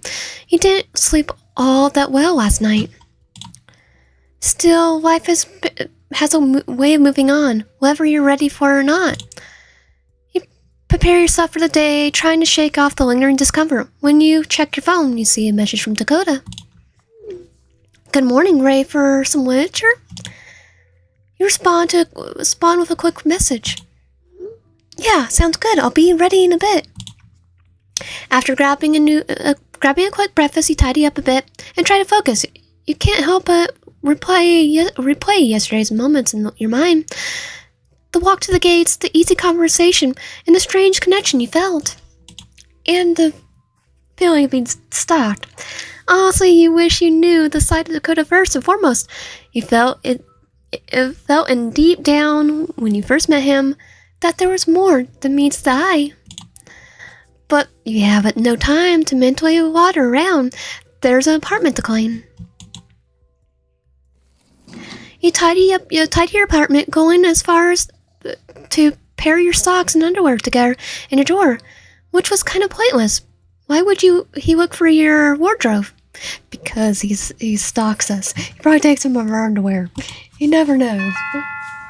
The door rings, pulling you out of your thoughts. The doorbell. You open it to find Dakota standing there. Usual confident smiles in its place, but there's something softer about it today. Maybe because he's not in full-on game mode. It's refreshing. Hey, ready to get to work? Yeah, I guess so. You sure you got some time to write? Yeah, I'm all yours for the next few hours. Let's do this. He's still wearing his baseball of stuff, no matter what, every 24/7. He probably sleeps in it too. You both settle down on your desk, the textbook between you. Dakota leans forward, flipping through the pages like he's done 1,000 times before. You're kind of jealous of how practiced he seems. Literature has always been one of your more difficult subjects. Though you're not the biggest fan of Shakespeare, you knew you need to push through if you want to keep up with Dakota. Dakota suddenly stopped at a page, pointing into a specific chunk of text. Alright, read the section of the text. What's your take on it so far? You peer down at the book, reading what he is gesturing towards. Say she will. Why? I'll tell her plain. She sings as sweetly as a nightingale. Say that she frown. I'll say she looks as clear. Morning roses nearly washed with dew. Say she be mute, will not speak a word. Then I command her voluntary, and she utter piercing elegance. I mean, I know you haven't been a huge fan of the book, but you think you're starting to understand? Nope, it's complicated. How so? I mean, the whole taming idea is a bit messed up. I get that it's supposed to be comedy, but some of the themes are just eh. Dakota nods thoughtfully, and there's a slight air of detachment in his demeanor. It's not like it got me like Scream. Yeah, I get that. Get what you mean. Do you know, I think it's not really about the taming part. Well, sure, it's pretty Scream, but it's also a product of its time, right? Yeah. The way Petruchio acts towards Katerina isn't just a stream, it's cruel. You feel your chest tighten a little as you voice your discomfort. There's something about the way Dakota seems to take it all in stride that rubs you the wrong way. If you were none of the wiser, you'd assume Dakota was simply arrogant of the present issues. But no, it seems he's embracing them as good of a story. I understand your point, but I don't know. I think it's more about the relationship dynamics. It's more. It's like they're both part of playing the part of it. You know, Katerina isn't exactly a victim, and Petrillo isn't some cruel villain. It's not that one-sided. I mean, there's always two sides of one coin. You blink a little surprised as determination. You're not sure if you agree with him, but he doesn't seem to be seeing it the way you do. He's more focused on the federal aspects of it, the performance. But isn't the part of the problem? The idea, the relationship is that one built on the manipulation and control could somehow be seen as entertainment.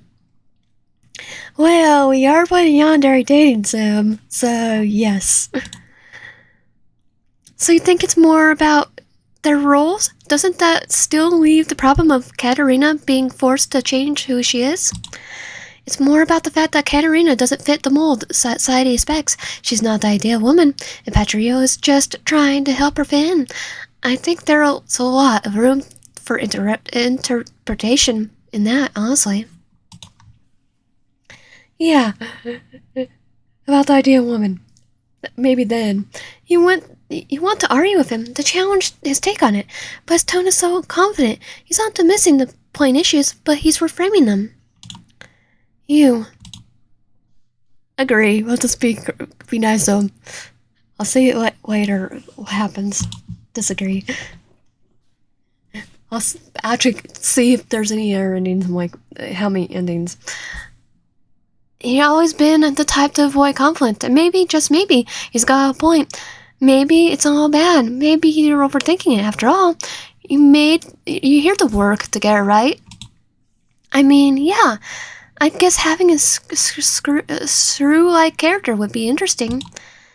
It would add some complexity to the dynamic, right? Maybe something like that would make the story feel more modern, I guess. Dakota's eyes light up at your agreement, and for a split second you feel a wave of unease wash over you. You're not sure if you're agreeing because you believe in it, or if you're just trying to keep it the peace. Exactly, I knew you'd get it. He claps his hands together, clearly excited about the idea. Thanks for going with that, seriously. It's nice to have someone who sees things my way. As you both continue discussing the play, the tension from earlier fades, replaced by a slightly more agreeable atmosphere. After all, it's important to stay on the same page. Dakota's so caught up in the discussion, his voice bright and energetic, that you almost missed the soft muttering he does under his breath. His vision is too quiet for you to catch his exact words, but the tone of it, something low and pleased, making you pause for a moment. You look over at him. He focused entirely on the conversation, as though he didn't even realize he spoke out loud. Did you say something? What? No, sorry. Dakota seems to realize the study session has come to an end, his eyes glancing at the clock on the wall. I think I should get going. I got things to do later. Yeah, okay. He gathered his things quickly, and he heads for the door, his pauses glancing back at you. I'll see you around, okay? Yeah, take care. He leaves without another word, the door closing softly behind him. And you stand there for a moment, the silence of the room pressing down on you, the unease from earlier creeping back in, but this time it's heavier. With a soft sigh, you walk over to your desk and sit down, trying to focus on something else, and you got online assignment that needs finishing. And at this point, you just want to distract yourself from pretty much everything. You open your laptop and log into the class portal, pulling up the assignment, and start to read the instructions. Just as you begin reading your first sentence, a new notification flashes on your screen, an incoming email. You glance at the subject line, and the name catches your attention instantly. It's from someone named Dylan Matthews. Like, what's it? There's someone else that's after us? You're not expecting anything urgent, but you open the email anyway, curiously. What catches your eye next is the profile picture attached to the name. The face staring back at you seems oddly familiar. It's a student, probably from one of your classes, but there's something more up to it. Then it hits you. The profile picture matches someone you've seen hanging around Dakota's baseball team. You recognize him from one of the practice you've watched Dakota at. You read the message, a little confused at first. Then you realize what's happening. It's a bit of a flirtation, but a jail one. It read, "Hey, I hope the message doesn't catch you off guard, but I've seen you around the campus a few times. I just want to say I think you're cute. Not trying to make things weird, but I've been meaning to tell you for a while now." Well, you see, I'm going on a date with Dakota, right? I don't think he's gonna like this. I know it might be random, but I thought you should know. I don't want to make you feel uncomfortable, but I'd love to talk sometime. Maybe grab a coffee or something. Anyway, I just wanted to put that out there. No pressure. Take care, Dylan. He blinked a few times, reading the email in disbelief. He didn't even know Dakota knew who you were. He didn't really know who he was either. You've seen him around, sure, but you haven't exactly thought about it in the context of something like this. It's sweet, but you close the email, deciding it's best to leave it be. You turn your attention back to your laptop screen, but the words on your assignment blur together. You start typing again, trying forcing yourself to get back into the rhythm of your work. You need to finish this assignment, and then you can let your mind settle. The clock ticks on, and you finally close your laptop, getting out of the laying out a soft breath. Your body aches from sitting too long, but there's a relief in having the assignment behind you.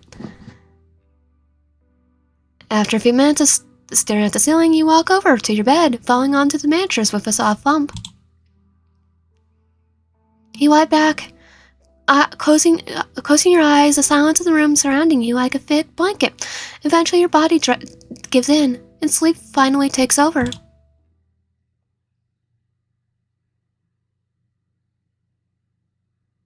Days pass. Little days. Silence from Dakota. You heard absolutely nothing from him.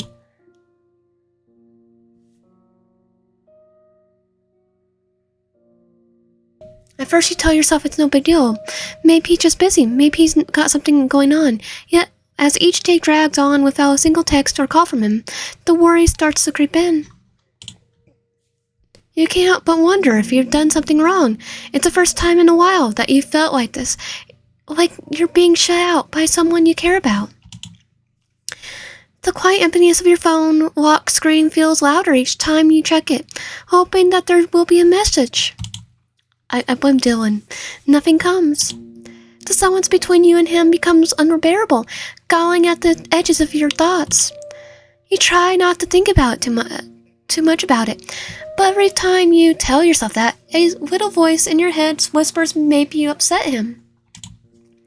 You think back at your conversation about the taming of the shrew. Maybe it came off too strong, or perhaps you did something he didn't like. You can't remember anything that would have set him off to the point of ghosting you, but the nagging for feeling of no doubt won't go away. This is middle school all over again. Crap! Are you kidding me? Why am I getting worked up over a guy? You think about the day he helped you with the literature assignment, about the way he looked at you, and the thoughts gall at you even more. Maybe you misunderstood everything. You push the thoughts aside and pull yourself out of bed, trying to shake off the unease. You don't have time to dwell on it now. You've got class, and though you'd much rather stay in bed and hide from everything, you know you have to go. The literature is boring, no surprise there. You sit at your usual spot, trying your best to focus on the material. The professor drones on, but your mind keeps drifting. Every time you think about Dakota, you feel a little sick. Did you mess up? Why hasn't he reached out to you? What if he doesn't want to talk to you anymore? You glance around the classroom, but there's no sign of him. You catch yourself checking your phone again, hoping the message that isn't there. The silence is deafening. The class drags on. Every minute feels like an hour. Finally, the bell rings, and you gather your things, making your way out into the hallway. I didn't have a bell in my my college. Classes always were different. You can't focus on anything. You can't focus on anything today. You don't know if it's because of the silence or if it's just that you got too many other things going on in your mind. You tell yourself that you're just being paranoid. That's nothing, but you still can't shake the nagging thought that something's wrong. So after class, you decide to stop by the baseball field. Maybe Dakota's there. Maybe he's been practicing. Maybe you can get a chance to talk to him, figure out what's going on. Lots of maybes in your mind. You arrive at the field, and the first thing you notice is how quiet it is. The field looks empty, save for a few stray balls scattered in the grass. Your heart sinks. You stand there for a moment. Maybe you missed him. Maybe he's just finished practice or taking off early. You scan the area trying to spot Dakota, but there's no sign of him. You feel a cold lump of disappointment settle in your stomach. Where is he? Just as you turn to leave, you hear footsteps behind you. You freeze, hoping it's Dakota, and when you turn around, you see a familiar face. It's one of the baseball team members, Zach, or whoever his name is. He's a little taller than Dakota, and the messy brown hair and laid-back vibe. You've seen him around, but you've never really talked to him before. He waves at you, a slight smile on his face a little too wide, like he's trying to be friendly, but doesn't quite know how to act. Hey, you've been hanging around with Dakota, right? You nod. Your chest tightens a little at the mention of his name. Yeah, we're hanging out. We hung out a couple of times. Is he here? I was hoping to catch him here. Zach's face drops slightly, and he looks away for a moment, as though trying to figure out how to respond. There's a brief moment of awkward silence between you two. He sighs and shoulders slumping as if the weight of something unspoken is really getting to him. Oh, I don't know. I don't think Dakota's been around. I haven't seen him much. Actually, is everything okay? You blink, surprised by his tone. You're not sure if he's asking out of genuine concern or just curiosity, but it makes you uncomfortable either way. You can feel the knot in your stomach tighten. I don't know. He's been kind of quiet lately. I haven't heard from him in a few days, actually.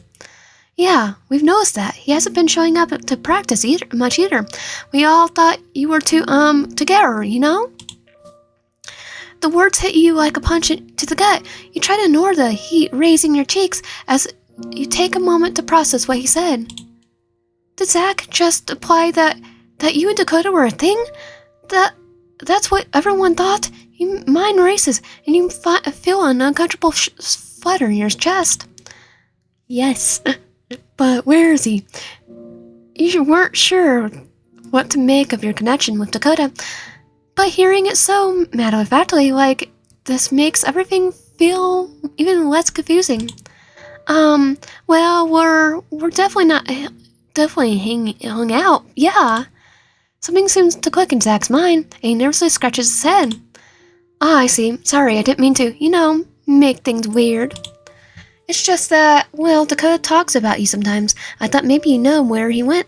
He hasn't been showing up, and we all kind of worried. We figured you two were close. You feel your face flush at the implication. The idea that Dakota had been talking about you behind your back, that he mentioned you to his teammates, somehow it feels more personal than anything that has happened so far.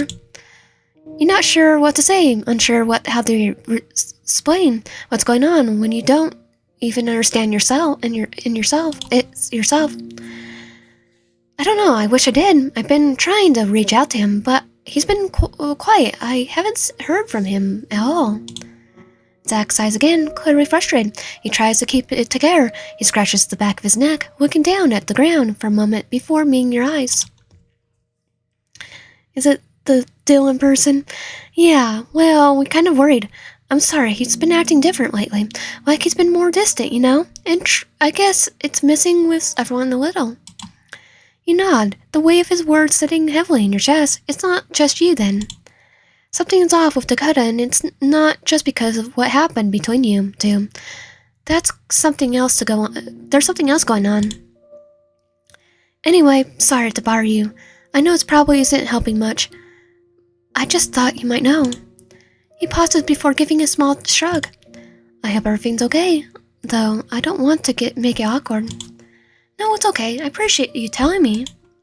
Zach nods, looking a little relieved that the conversation seemed to be coming to an end. He turns his head back towards the practice field. Take care, alright? Hopefully things get better. You watch him go, your thoughts still swirling with confusion and uncertainty. The conversation doesn't provide any answers, only more questions.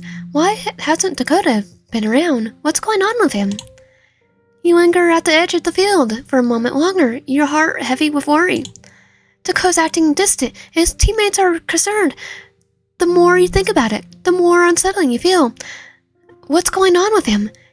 You wish you could figure out, but every answer you get only raises more questions. You turn away from the field, your footsteps echoing in the silence as you make your way down the familiar path towards the gate. You pull out your phone, tapping Dakota's name, your thumb hovering over the keyboard for a moment. You hesitate, wondering if you should text him again. What do you say? Hey, where you been? Seems a bit too direct. Are you okay? Feels too personal. In the end, you settle for something simple. You don't want to come across too needy, but you want to reach out to him, to check in. Hey, it's been a while. Hope you're doing alright.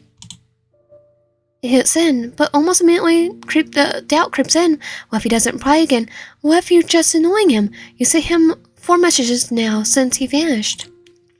Your stomach shrugs at the thought, and you just tug your phone back into your pocket. You try to tell yourself that you're overthinking it, but the pain in your stomach refuses to settle. You decide to walk it off. It's not a long walk to your apartment from here, and maybe the fresh air will help you clear your head. As you step onto the sidewalk, you absentmindedly take a wrong turn. You don't notice it at first, too preoccupied with your phone and your thoughts, but as you keep walking, the surroundings start to look unfamiliar. The buildings are older, run down, and the usual city buzz fades into the background. The shadows stretch longer as you walk deeper into the alley, a place that feels far removed from the busy streets you walked for 1,000 times before. You stop for a moment, looking around, suddenly aware of how out of place you feel. You should turn back. Something isn't right. And just as you decide to turn around, a faint sound catches your attention. A chime, like a notification from a phone. It's almost impeccable at first, but it makes you pause. It's coming from down the alley, a little farther than where you are standing.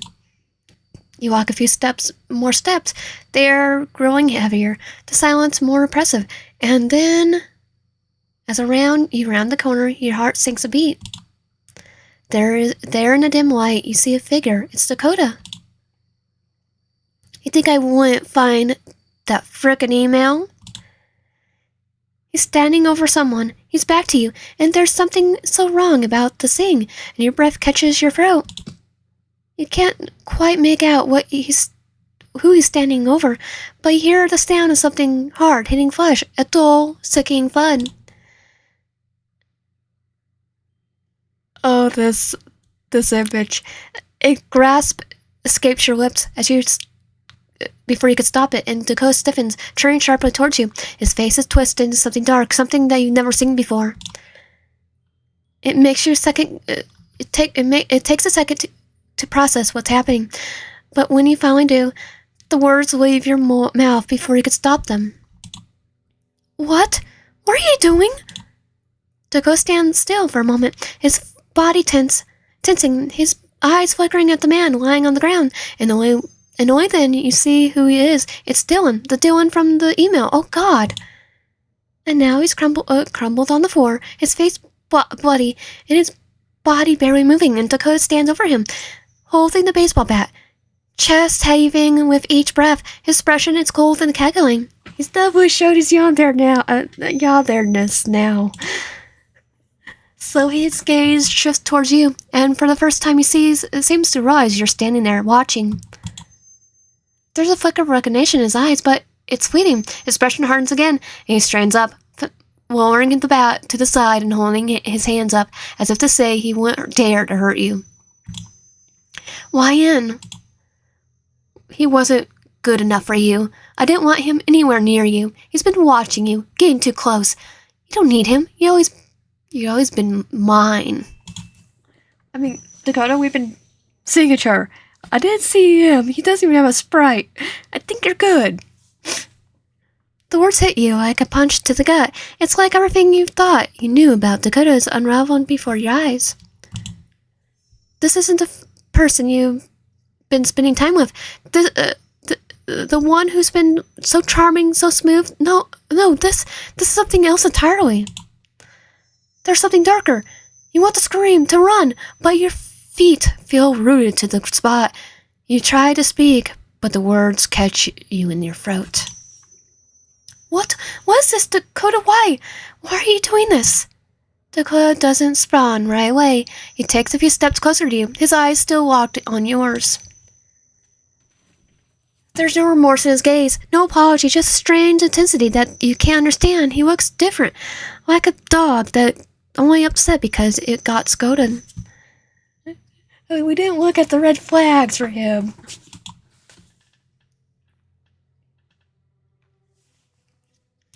Because I want you. You don't need anyone else. You understand that soon enough.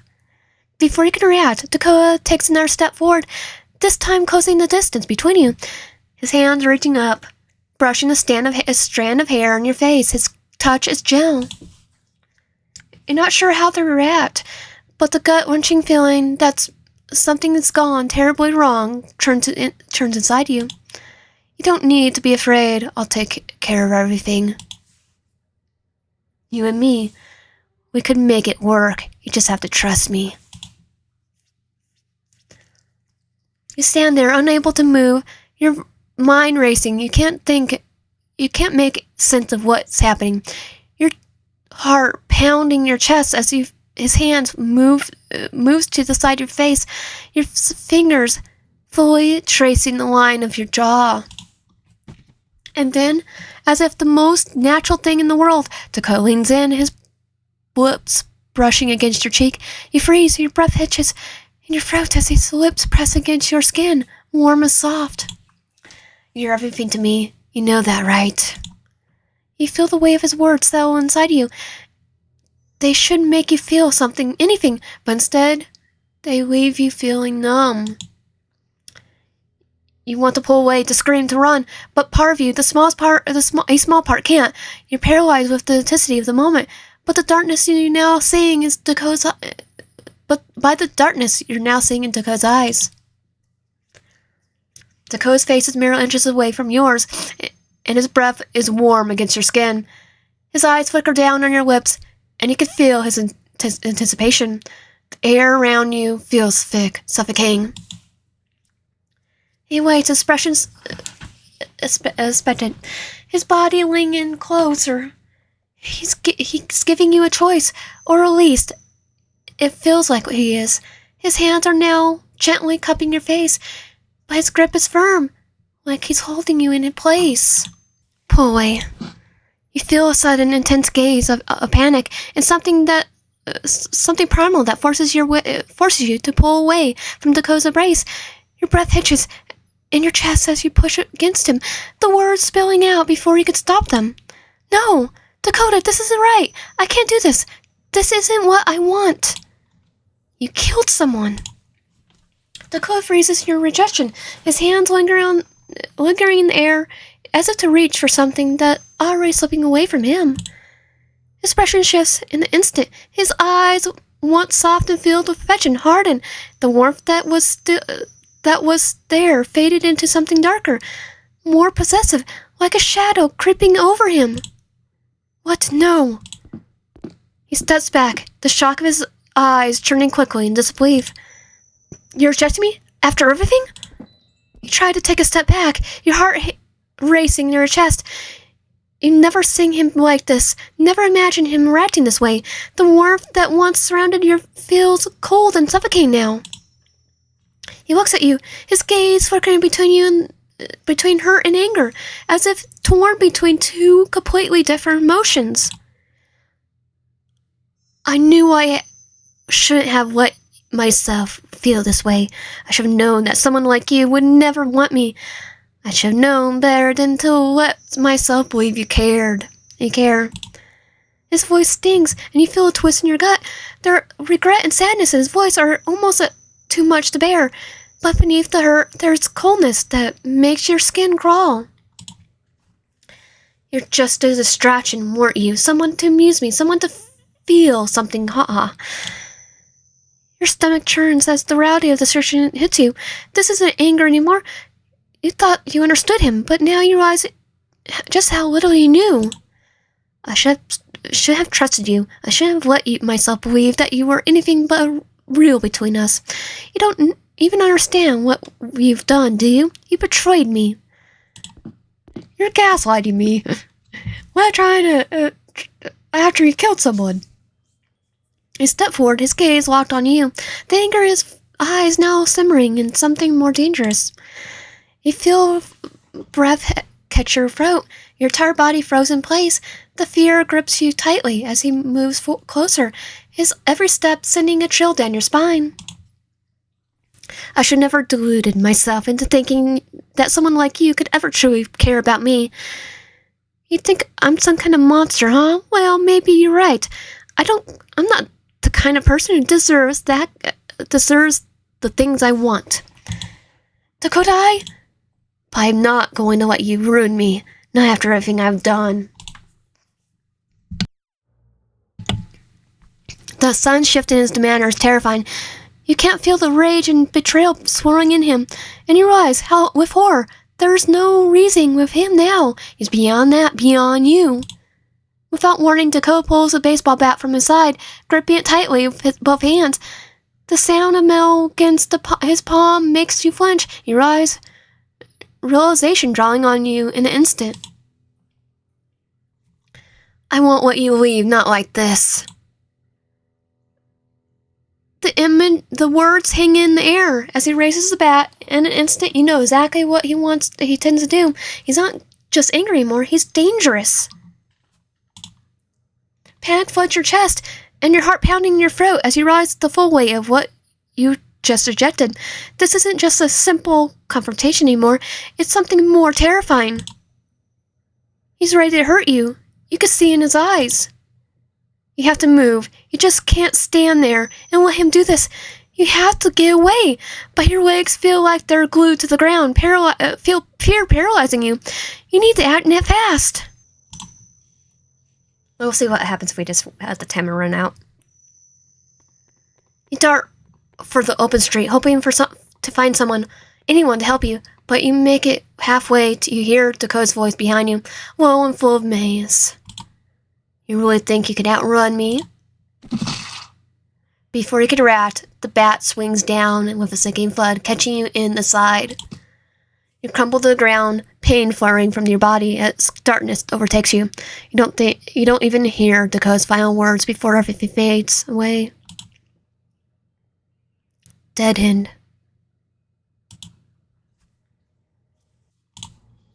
Kate dashed into the nearby alley. You see a narrow alleyway up ahead. Your heart races as you sprint towards it, dodging debris and pushing yourself to run faster. Dakota's footsteps are heavy behind you, but you can hear him starting to fall behind as you push your legs harder, adrenaline pumping.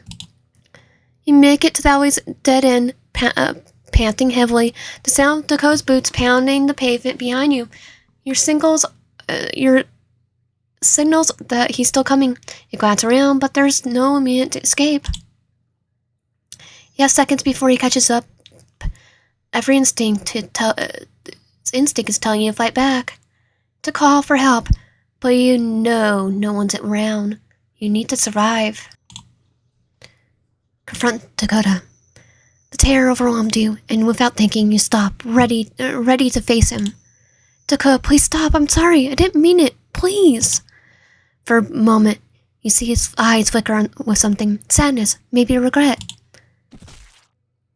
For a brief moment, you see his eyes flicker with something. Sadness, maybe regret. But before you can take another step towards him, the bat swings again, and this time catching you on your head. Your world goes black. The last thing you hear being his voice, low and angry. You could have been everything. Dead end.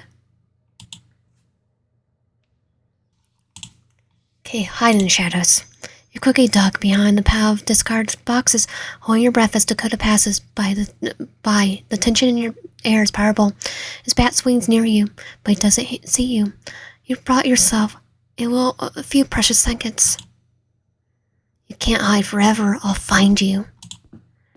You wait, holding your breath, try not to make a sound. Your heartbeat is deafening, but somehow you manage to remain still enough to coast close, but you feel a surge of hope as he passes by, unaware of your hiding place. You feel your feet moving on your own, make a mad dash to the exit. They lead you to. You have to go. You have to get as far away as possible. The train station is your last option. You buy a one-way ticket, leave the town behind, and your life in the dust, into memory of Dakota fading with each passing mile. You can't report what happened to the police. You can't even come back. It's too dangerous. The last train pulls away from the station, and you watch as you're past. Your identity, the person you were, slips further into the distance. So that's all that's left is survival. Escape end. Let's kiss the crazy. Kiss him. Your mind races, torn between this instinctive fear and something else, a strange magnetism that you can't quite place. You look into Co's eyes, searching for answers, explanations, anything, but all I could see is the intensity of its gaze. It's unsettling, it's confusing, and it pulls you in. Before you rise it, your body responds without your permission. Your eyes flutter closed as you lean into him, your lips meeting Co's in a hesitant, trembling kiss. Immediately warmth floods your body, and your pulse thickens as he kisses you back, his hands tying gently against your cheek, drawing you even closer. Dakota deepens the kiss, his lips moving slowly but passionately against yours, every movement careful, as though he's afraid to break you. His other hand moves to your waist, pulling you against him. You feel your heart flutter at the gentle pressure of his fingertips against your skin, your pulse drumming loudly in your ears as your body relaxes into him. The initial hesitation fades, replaced by an overwhelming wave of heat and longing. The rational voice inside you screams to pull away, but you don't. You give in completely. Dakota pulls back just slightly, his breath ghosting against your lips as his forehead touches yours. His breathing is shaky, his voice barely more than a whisper as he speaks. You have no idea how beautiful you are, do you? You're so freaking gorgeous. You open your eyes slowly, meeting his intense gaze. Dakota's eyes are full of admiration, a strange vulnerability that you've never seen before. It makes your chest ache, even as your pulse continues to race from the lingering warmth of the kiss. Dakota. You whisper gently, his thumb brushing tenderly across your cheek, his eyes memorizing every detail of your face. No one will compare to you. No one ever will. Never could. Do you understand that? Everything I've done for you is for you. All of it. A shiver runs down your spine. The words send conflicting mix of fear and warmth through your veins. You know exactly what he means, but he's just done. Well, he's just done, but somehow you find yourself unable to push away. The way he's looking at you with such raw and admiration, such absolute devotion, makes it impossible to deny him. He kisses you again, softer this time, slow and lingering, like he's worshipping you. His lips move into painstaking, tenuous, savoring every moment, every second of contact, making you feel like the center of his universe. His hands move away from your cheek to cup your jaw, tilting your head back gently as he trails soft, lingering kisses down your jawline. I'll do everything for you, anything to make you happy forever. You shiver again, the heart hammering his lips pressed gently against your neck. Your eyes flutter closed once more, and your breathing grows unsteadily as his kisses deepen, becoming more instant, more passionate. You feel his hand slide lower to your waist, pulling you even closer as he whispers sweet praises into your skin. You're perfect, you know that. Every part of you is perfect. How could anyone else think they deserve you? His words resonate in your bones, making you tremble. You should be terrified, disturbed, even disgusted, but instead you find yourself melting against him, the darkness of his situation eclipsed by the intensity of his devotion. You never felt so desired, so cherished, so utterly wanted. He pulls you closer still, holding you protectively in his arms, as though he's afraid someone might snatch you away. Oh, he definitely is. He definitely doesn't want anyone else taking us. You don't need to worry about anything, not anymore. No one's ever going to hurt you. No one ever going to take you from me. He leans back slightly, his fingers gently brushing your hair back from your face, his gaze drinking in every detail, his thumb stroking softly over your lower lip, his eyes dark with longing and surprisingly soft, reverent. You're mine and I'm yours. That's how it's supposed to be. You so hard, your heart pounding in your chest, and you nod slowly, almost instinctively.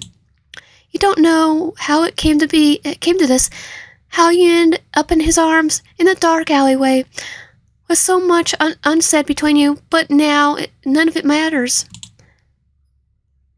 Finally, after what feels like a lifetime, Dakota steps back, just slightly, his grip losing, and you suddenly become aware of your surroundings, shadows and cool air, the alleyway.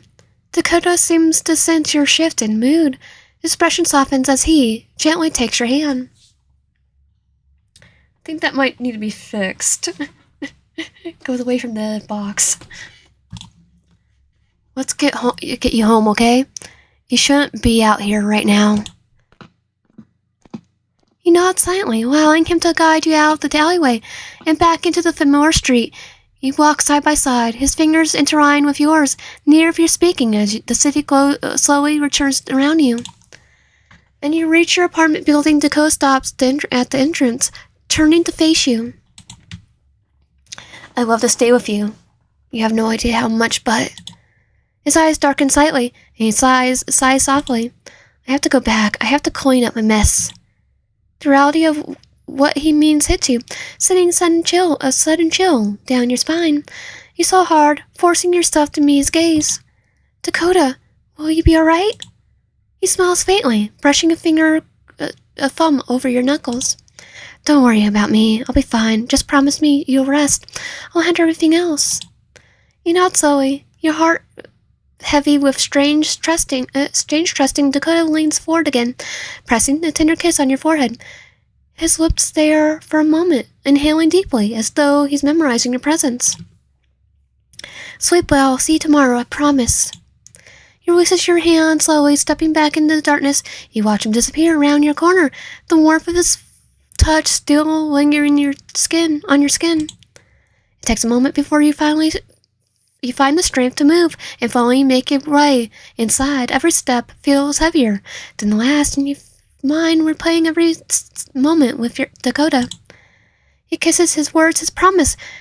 They swirl in your thoughts, overwhelming, intoxicating.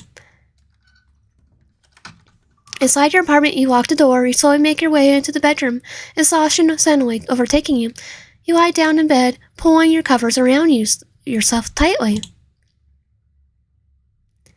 Sleep comes slowly, your mind drifting between the vivid dreams and unsettling flashes of memory. Dakota's voice whispers promises, his lips brushing against yours, and the image of Dylan's body haunts your dreams. Yet, even in the midst of your confusion, you feel strangely safe.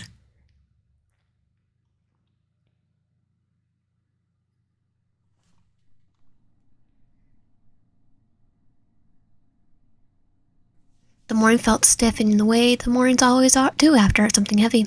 No matter what, one fact had carved itself into the day. A teammate of his has disappeared. The campus has begun a hum with it. By the time you arrived at class, there was already a thickness in the air. A mix of whispers and awkward silence. People didn't know what to say out loud. They never do when someone just vanishes. You had a project tucked neatly in your bag, a paper edge worn soft from your constant checking to make sure if it's still there. The essay, too, was printed out and stapled in the corner, every line reread so many times they could recite chunks of it from memory. Just chunks? It didn't really matter if the work was good or bad at this point. You're just ready to let it go. The classroom door squeaked, in the same way it always did when you pulled it open. A couple of your classmates already scattered across the room, some hunched over phones, some whispering in tight little knots. The professor was already organizing a stack of papers on his desk. His tweed jacket looked a little older than usual, like he hasn't bothered to brush it clean this morning. His hair stuck out slightly in the edges, and he had the air of someone who's either overslept or just hadn't slept much at all. So basically the typical professor screwed by the curriculum look. Alright, those of you with projects or essays to turn in, go ahead and place them here. He tapped the corner of his desk with one knuckle. You stood carefully pulling your essay from your bag. Crossing the room, you set it on the pile. The professor glances at you briefly, giving a small nod, then lowered his glasses further down his nose to check your title page. Good. He mumbled, setting it aside more gently than he had with the others. I'll be revealing everything over the next few days. Once I evaluate yours, you'll get an email notification. I don't anticipate it taking too long. It gave him a polite nod. Thank you. Class itself was uneventful. Notes filled the board, and the sound of pens scattering or keyboards clanking followed. Still, that background hum lingered. Some students couldn't resist the occasional whispered exchanges about the missing boy, though most were cautious about how loud they spoke. The professor either didn't notice or chose not to address it. By the time class ended, everyone seemed eager to shuffle out. The professor's voice barely rose over the sound of chairs scraping and bags zipping. Again, I'll notify you all through email once grades are finalized. You slipped your things back into your bag and stood, letting the crowd carry you towards the door.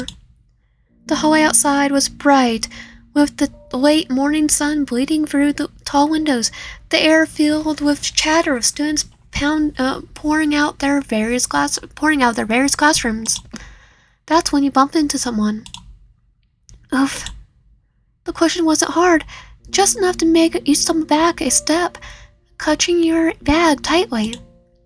Standing in front of you was a broad-shouldered guy in a varsity jacket, one of Dakota's teammates. His hair was a little too neatly gelled. His jaw, sharp but scroll-etched across his face, made him look older than he was. Watch it, he muttered, though his tone was distracted. His phone still clenched in one hand, and when his eyes met yours, there was a flicker of something, likely irritation at being delayed. Sorry, he said quickly, trying to sidestep, but when you caught it, the sound of his voice as he turned towards the friend walking beside him. Seriously, though, it's always the same with him, the teammate said, his voice carrying just enough for you to catch the edge as the edge passed. Dakota acts like he's too good for the rest of us. Always laser focused, always intense. I'm surprised he's so popular. Is he, like, trying to be nonchalant or mysterious or something? Well, he also is Yandere. The friend gave a nervous chuckle. Man, you shouldn't say that too loud. So loud. What? I'm just saying what everyone's thinking. Guy's obsessed with the game. Obsessed with... Heck, I don't know. Doesn't crack a joke. Doesn't relax. You froze for half a second too long. Your shoes squeaked faintly against the floor as you focused yourself to keep walking. Head down. Heart rose in your chest, an uncomfortable mix of anxiety and dread. The voices followed for a few steps. The teammates lowered his tone, but not enough to ease the words completely. He's just weird. He's a yandere. The rest bore into a swell hallway chatter, and you pick up your pace. When you risk a glance over your shoulder, the two teammates had already shifted their focus back to each other. You finally made it outside, students clenched in groups across the yawn. Some longing on benches, some others crossing hurriedly to their next class. The buzz of conversation was everywhere, and you couldn't tell without needing to eavesdrop that Tako's name was fretting its way through the noise. You never did truly try to notice how popular he was. You adjusted your bag and strap and kept walking, each step carrying you further from the crowded yawn, and back towards the whoever counted as safely more. You haven't gone far when he knows him. Dakota! He stepped into your path almost casually, like he's known exactly where you'll be. Hey, you're hard to find when you want to be. You froze. Every part of you screamed to bolt, but your body didn't cooperate. You just stood there, staring. Your breath was shallow. Dakota tilted his head slightly, offering the faintest smile. I'm sorry you had to see that. You weren't supposed to. I didn't want you to. The words sounded rehearsed, not because they weren't genuine. It was necessary. I had to do it. I had to protect you. Your mouth opened before you could stop yourself. The question trembled out, shakily and uneven. Why? Why would you? Why, Dylan? Why any of it? Dakota smiled didn't fade, though his eyes darkened a little. He takes a step closer, lowering his voice further. Because he wanted you. He thought he could just swoop in, steal you away, like I'd ever let that happen. He wasn't good enough for you. None of them were. You show hard, your throat dry. Have you done this before? Multiple. Dakota blinked, then laughed softly, not cruelly, more like a sigh of amusement, as if you asked him if he'd never cheated on the test. Not the same way. Yeah, I think the kneecap was... It was definitely him. He admitted, scratching the back of his neck. I've broken things before. Windows, vases, lamps, back when I was a kid. But I never get frustrated after a bad game. When I got frustrated after a bad game, slipping the bat at something always made it easier. Then the kneecap incident. He looked away briefly, then back at you with starring eagerness. Guess you could say I trained myself without knowing it. Your heart launched. That's not the same as killing someone. Dakota's eyes softened as he reached out, his fingers brushing against your cheek. The gesture was tender, caring, completely at odds with his words. I know, but it doesn't. It made me ready. I don't want to tell you, not yet, but there is another before Dylan. The kneecap, your breath caught. Dakota's hands lingered against your face, his thumb stroking gently across your skin. He was going to ask you out, a classmate. He thought he had a chance with you. He didn't. Your stomach turned to ice. Who? Dakota just shook his head, his eyes warm. It doesn't matter. He was nothing. He didn't deserve you. I made sure he'll never got the chance to humiliate himself. He staggered back a step, but Dakota followed, his hand still brushing lightly against your cheek, holding it in place. His expression was heartbreakingly gentle, his eyes shining with affection, even as his words coil around you like a snake. "Don't look at me like that," he whispered. "You don't have to be afraid. Everything I've done, everything I will do, it's all for you. You're safe because of me. You'll always be safe." Your mind spun. Too many questions clashing into each other. Dakota's touch, his calm, sweet tone, left you unmoved, trapped between horror and warmth of being cherished. Before you could respond, before your words could even leave your throat, the world tilted. At first you thought it was just Jonan, your body shaking from confrontation, but then your vision blurred on the edges, your knees buckling. The sound of the campus dimming into muffled chaos, and Dakota's hand steady you as though he's waiting for this moment. "Shh." He smoothed his voice, a soft murmur near your ear. "It's okay, you're tired, just rest." Your eyes felt heavy, possibly so. You struggled to resist, but your body betrayed you, sinking into the darkness that pressed it from all sides. The last thing you felt was the tender stroke of Dakota's hand against your hair, his voice treading through the haze like a lullaby. "I'll take care of you, I promise."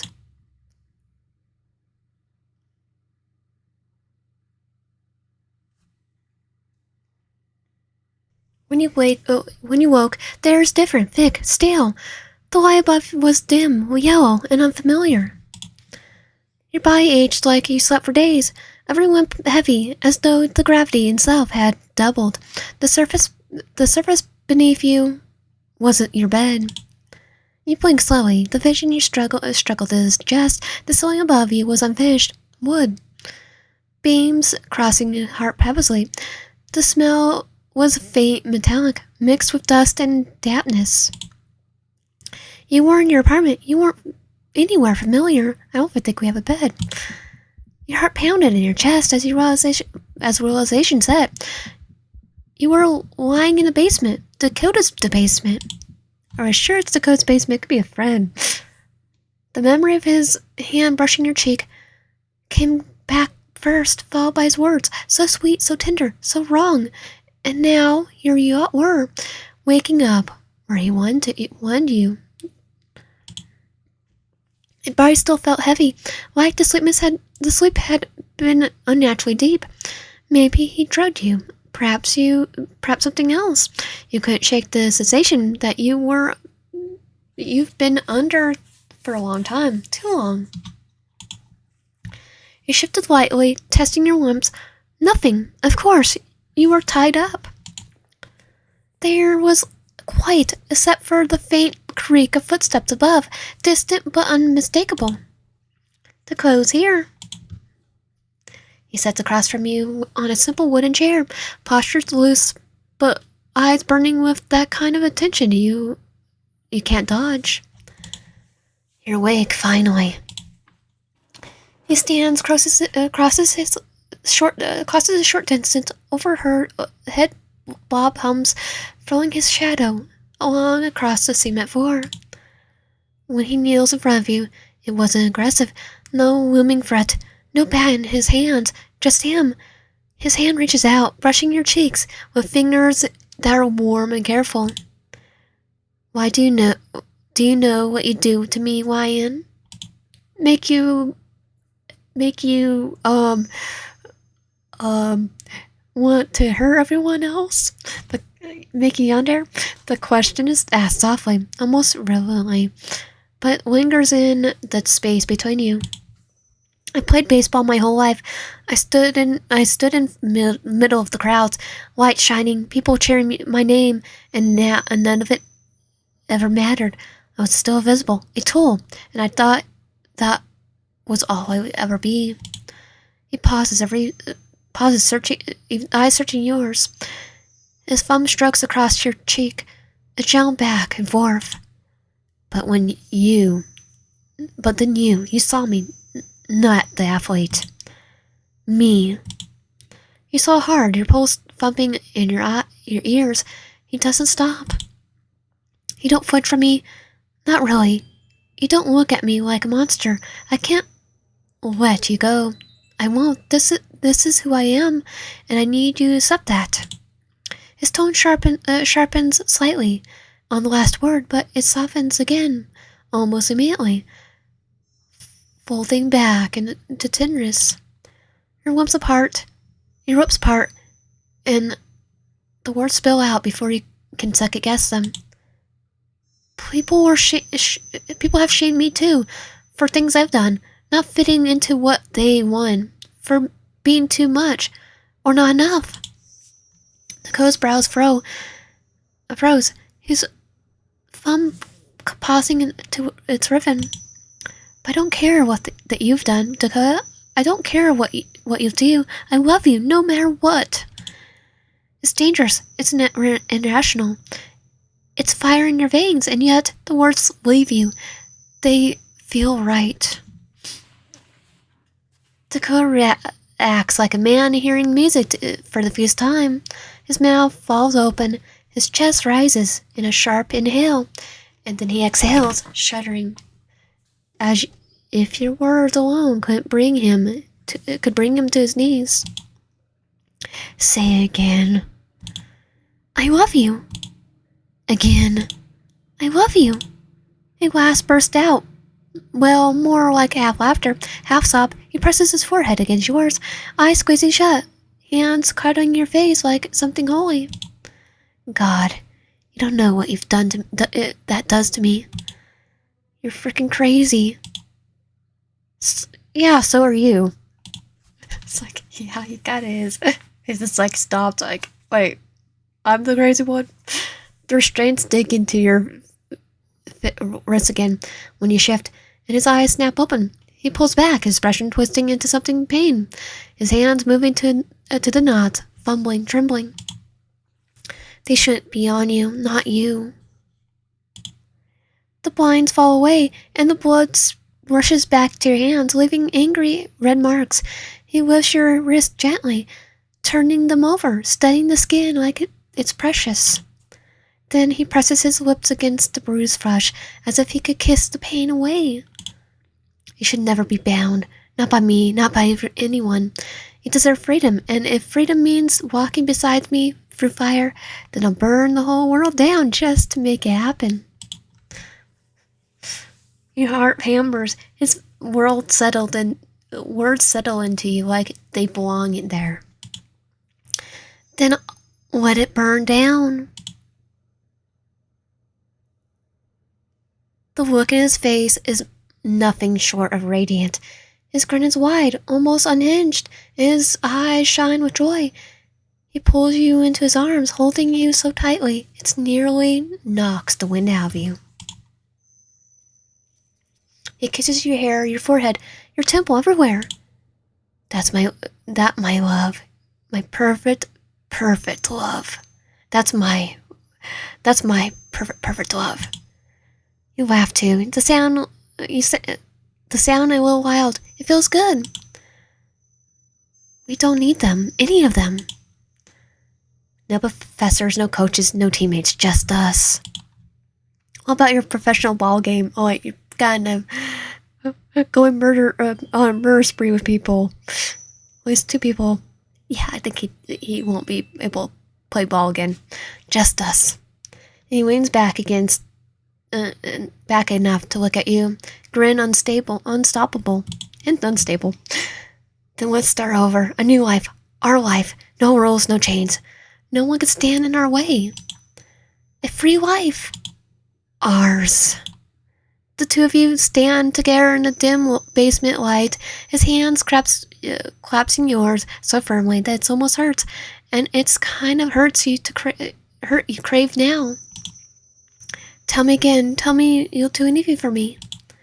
Anything, everything, whoever you want it.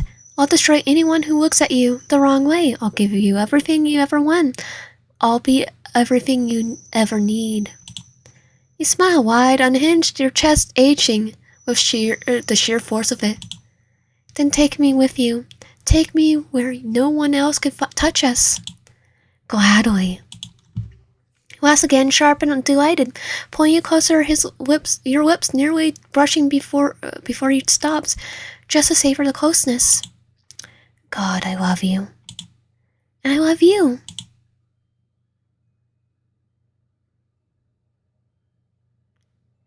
Crazy end.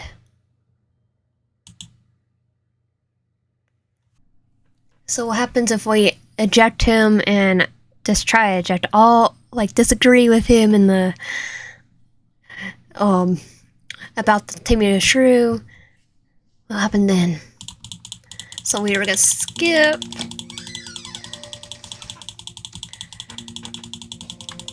the class because we already read most of it.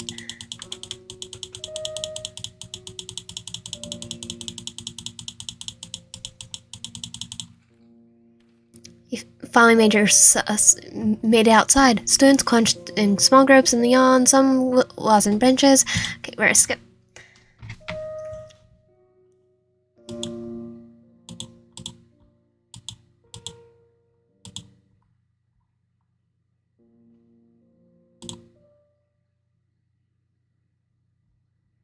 You didn't go home right away. The hallways and sidewalk of campus were still busy enough to blend into, and that was exactly what you needed, because you seen Dakota far away. He couldn't just walk up to you, but close enough that the sight made your chest clench. He moved through the courtyard like a predator, confident, with his eyes scanning the crowd, looking for us. Normally, you would feel that pull to watch him, but now you felt the opposite, a sharp urge to shrink back, to make yourself small, so he wouldn't notice. Your legs moved before you could even think. You slipped between the two groups of students, heading to the opposite directions, letting the passerby shield you. The group on the left stopped in the crosswalk, and you ducked low, pretending to check your phone. When you dared to glance up, you caught a flicker of black hair through the crowd, Dakota's head turning, scanning. You slip with the flow of our group instead, taking opposite sidewalk, your pulse pounding. You cut into the silence bidding. The air inside smelled like metal and chemicals, the hum of vents loud in narrow hallway. You moved fast towards the stairwell, knowing if you could get up 2 flights, you'd be able to cut access to the art studio.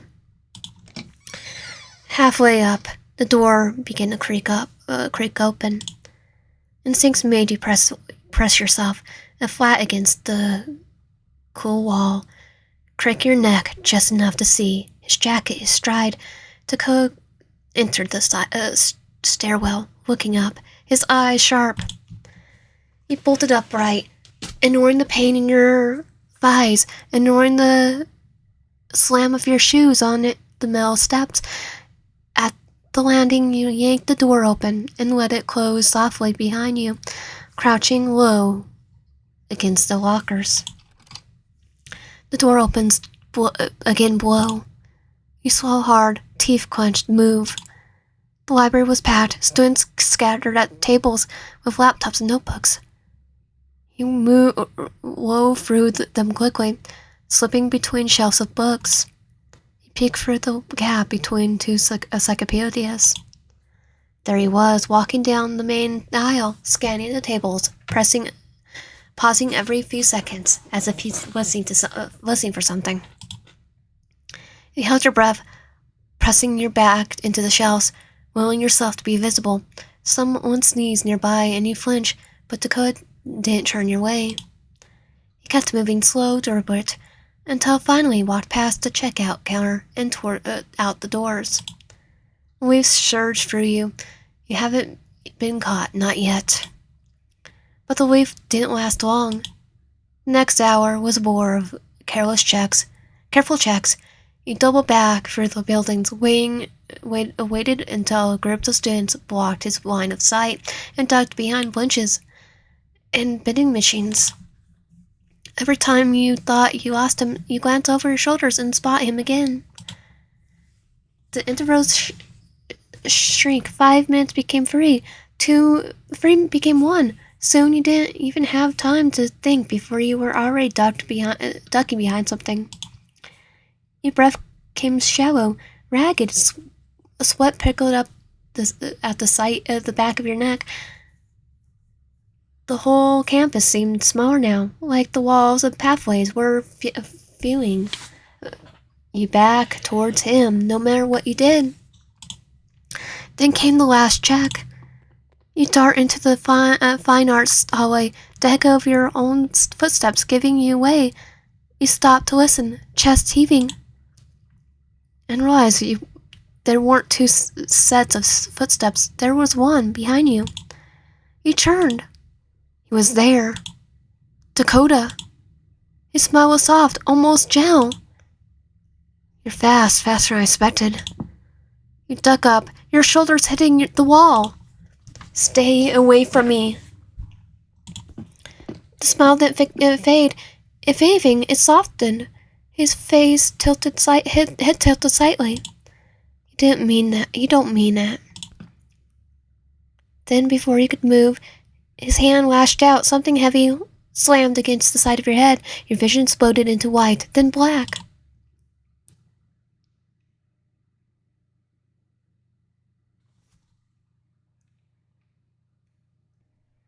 When you woke, the air was different, thick, stale. The light above was dim, yellow, and unfamiliar. Your body aged like you slept for days, every limb heavy as though the gravity itself had doubled it.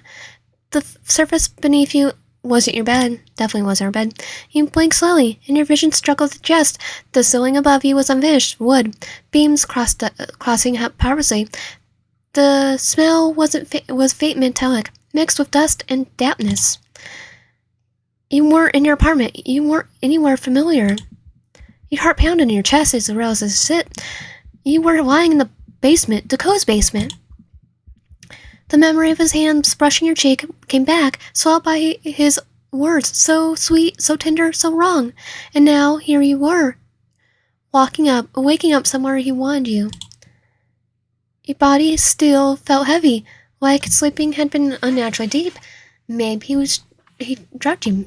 Perhaps something else. I think he knocked us out. You can't shake the sensation that you being under for so long. Too long. You shift slightly, testing the limbs. Nothing. Of course, you were tied up. No, this can't be happening. The air was quiet except for the faint crack of footsteps above, distant but unmistakable. Dakota's here. He doesn't speak for a long beat. He just watches you, his hand shoved deep into his jacket pockets. You're awake. Good. He doesn't look happy. You swallow. Your throat is dry. Where am I? Exhales. The sound is small, like a tired laugh. My place, the basement. Why did you hit me? His jaw tightens. He looks away for a second, then back at you like he's trying to read your face. I didn't want to, but you were running. You weren't going to leave. I wouldn't let you. The words came out jagged. You forced the question forward. Because if there is anything that will keep you anchored, it's truth. Why did you do what you did to Dylan? Dakota's hands fixed on his pockets. The silence lengthens, and then he sits on a nearby crate, folding forward, elbows on his knees. I keep thinking, what if someone else did what you did to you? What I thought he might. What if someone wasn't me, took you or hurt you for attention? I would be furious. I think they just want to date me. Rubs his forehead, a raw motion. Dylan was stupid. He wasn't sweet in the way that makes you soft. The stupid stuff people believe. He sent you the email, right? Cute guy. Looked like he meant well. He felt bile in your mouth at the memory. The profile photo. The little message. You nod. He messaged me. It was nothing he didn't deserve. Dakota interrupts, Voice low. I know. Your hands hurt from restraint line that was still visible, but you test them anyway. Your fingers move slowly, then they obey.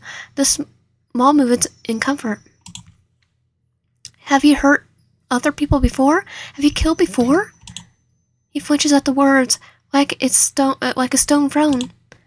There's one before Dylan, a kid in our class. He made a move on you, or he thought he would. I don't know. You breathe slow. You're going to be here. You need every fact you could get. Why me? Why are you so fixated? He lets out a sound. The sound could be a laugh or a sob. It tastes like a confession. Definitely a confession. Because you looked at me like I existed. Not just my glove or stats. Me, some voice, same quiet. You didn't flinch when I said things to test you. You listen. People don't look at me that way. Not really. I hunged for it. Hunger for it. I still do. There's a rawness of voice. You can see how far he's dug himself into the logic. He thinks love justifies anything that if it justifies enough, earnest enough. You have questions, you need answers, you push away, steady and deliberate. Whatever the heck you're done, how you treat him, it must made him consider things in a different light. Against your common sense, you spoke up. Have you considered seeking help to turn yourself in? A psychology student talking your ear off? Dakota's mouth quirks. For a second, he seems almost amused. I don't want someone else telling me I broke. I want someone who loves me, someone who chose me in spite of my ugly parts. I thought someone could be you. There's ugly parts, and then there's homicide maniac. And newsflash, you're not Johnny homicide maniac. He set up the setup is there. He's not comfortable with outside help. He pits himself against the system that would require humanity. There's a dangerous combination, but you can still find a foothold. Your breath steadying. I do care. You don't have to keep doing this. You can be someone who learns to feel it without, You believe I can change? He answers slowly without, because it's the hinge. I don't know. I think you're sweet, Dakota, but you killed twice for more. Definitely more. He closes his eyes for a moment, taking the words in the air. I don't know if I want to change. Part of me likes the hedge lion. You got your foot in the door. You press, firm but not curiosity. Edge without control destroys you. You can have power without hurting people. It's not always something that you can just fix overnight, but you can learn. And I can help you start. A frown curls in his brows. He looks incurious. You'd help me? After everything? Yeah, I'm a psychology major, right? I'll be your Harley Quinn to your Joker. You look him in the eye. I'd rather do than be dead. I'd rather try than have you continue to hurt people. You have had me over. You hand me over. Let them tell me I'm broken. Let them cut me into pieces and sew me back together. Not cut you in pieces. We don't need to tear you down to build you back up. We need a plan and follow it. We don't hide crimes. We face consequences with the goal of making things right as much as that's possible. His breath is short exhale. There's a tremor in it. You could see him measuring the space between who he is and what you're proposing. And you think I'll survive the shame, the accusations, the loss? I don't know if I can handle being exposed. You nod, not naivety, but the clarity of someone who knows what sacrifice looks like. It will be devastating at first. There will be consequences. You will lose your place on the team. That's not optional. Behind will only let the worst parts fester. It'll be like a telltale heart. Once he does it feel worse. He closes his eyes again. His jaws works when he opens them. They're wet. I thought love meant protecting you from pain. That if I kept you from it by making the problem disappear, the world would be safer. You move a fraction closer, your voice soft but firm as you ignore your restraints. It's not your job to protect me from everything. That's impossible. It's your job not to harm people. To learn to be a person who protects and heals, not destroys. And you can do that. You have to accept help. There's a long pause. The basement hums with the wave decision. Falling Dakota reaches up and rubs his face, a raw human motion that softens him. He releases you from your restraints. You can go. Huh? You feel confusion, hope, everything. Stand up, you're free. Are you sure? I'm pretty sure he's gonna hit us again. I'll turn myself in. This is your chance. Leave. I need to go home. I need you to do what you promised, but I can't watch you figure it out. Understand? I won't make you stay. He goes quiet for a beat, then rises and moves to the stairs. He offers you a hand. No restraints now. An awkward kind of tenderness. He helps you up, keeping you steady. You pull on your jacket. He keeps his promise and drives you to the edge of town, staying in the car while you unlock your door. He hands hover at your back for a second, a touch that says thank you and sorry for once. I'll turn myself in. I'll tell everything. Please call me if you need to. If I waver, you call the number I gave you, and I'll answer. You nod. You stand in your doorway, watching as he disappears, and part of you feels relieved and pure. It almost makes you dizzy. Another part watches the taillights disappear and wonders whether it's enough. You have calls to make in the morning.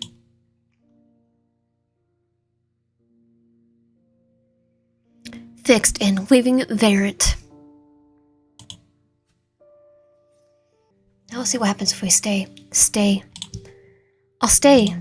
Dakota's face crumples into a mixture of guilt and something close to gratitude. He pulls you into a embrace, a hug that says, I'll try, and I'm terrified, both at once. Thank you, that's more than I deserve.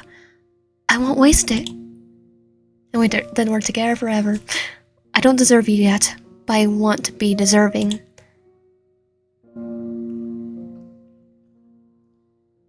Fixed in, state of variant.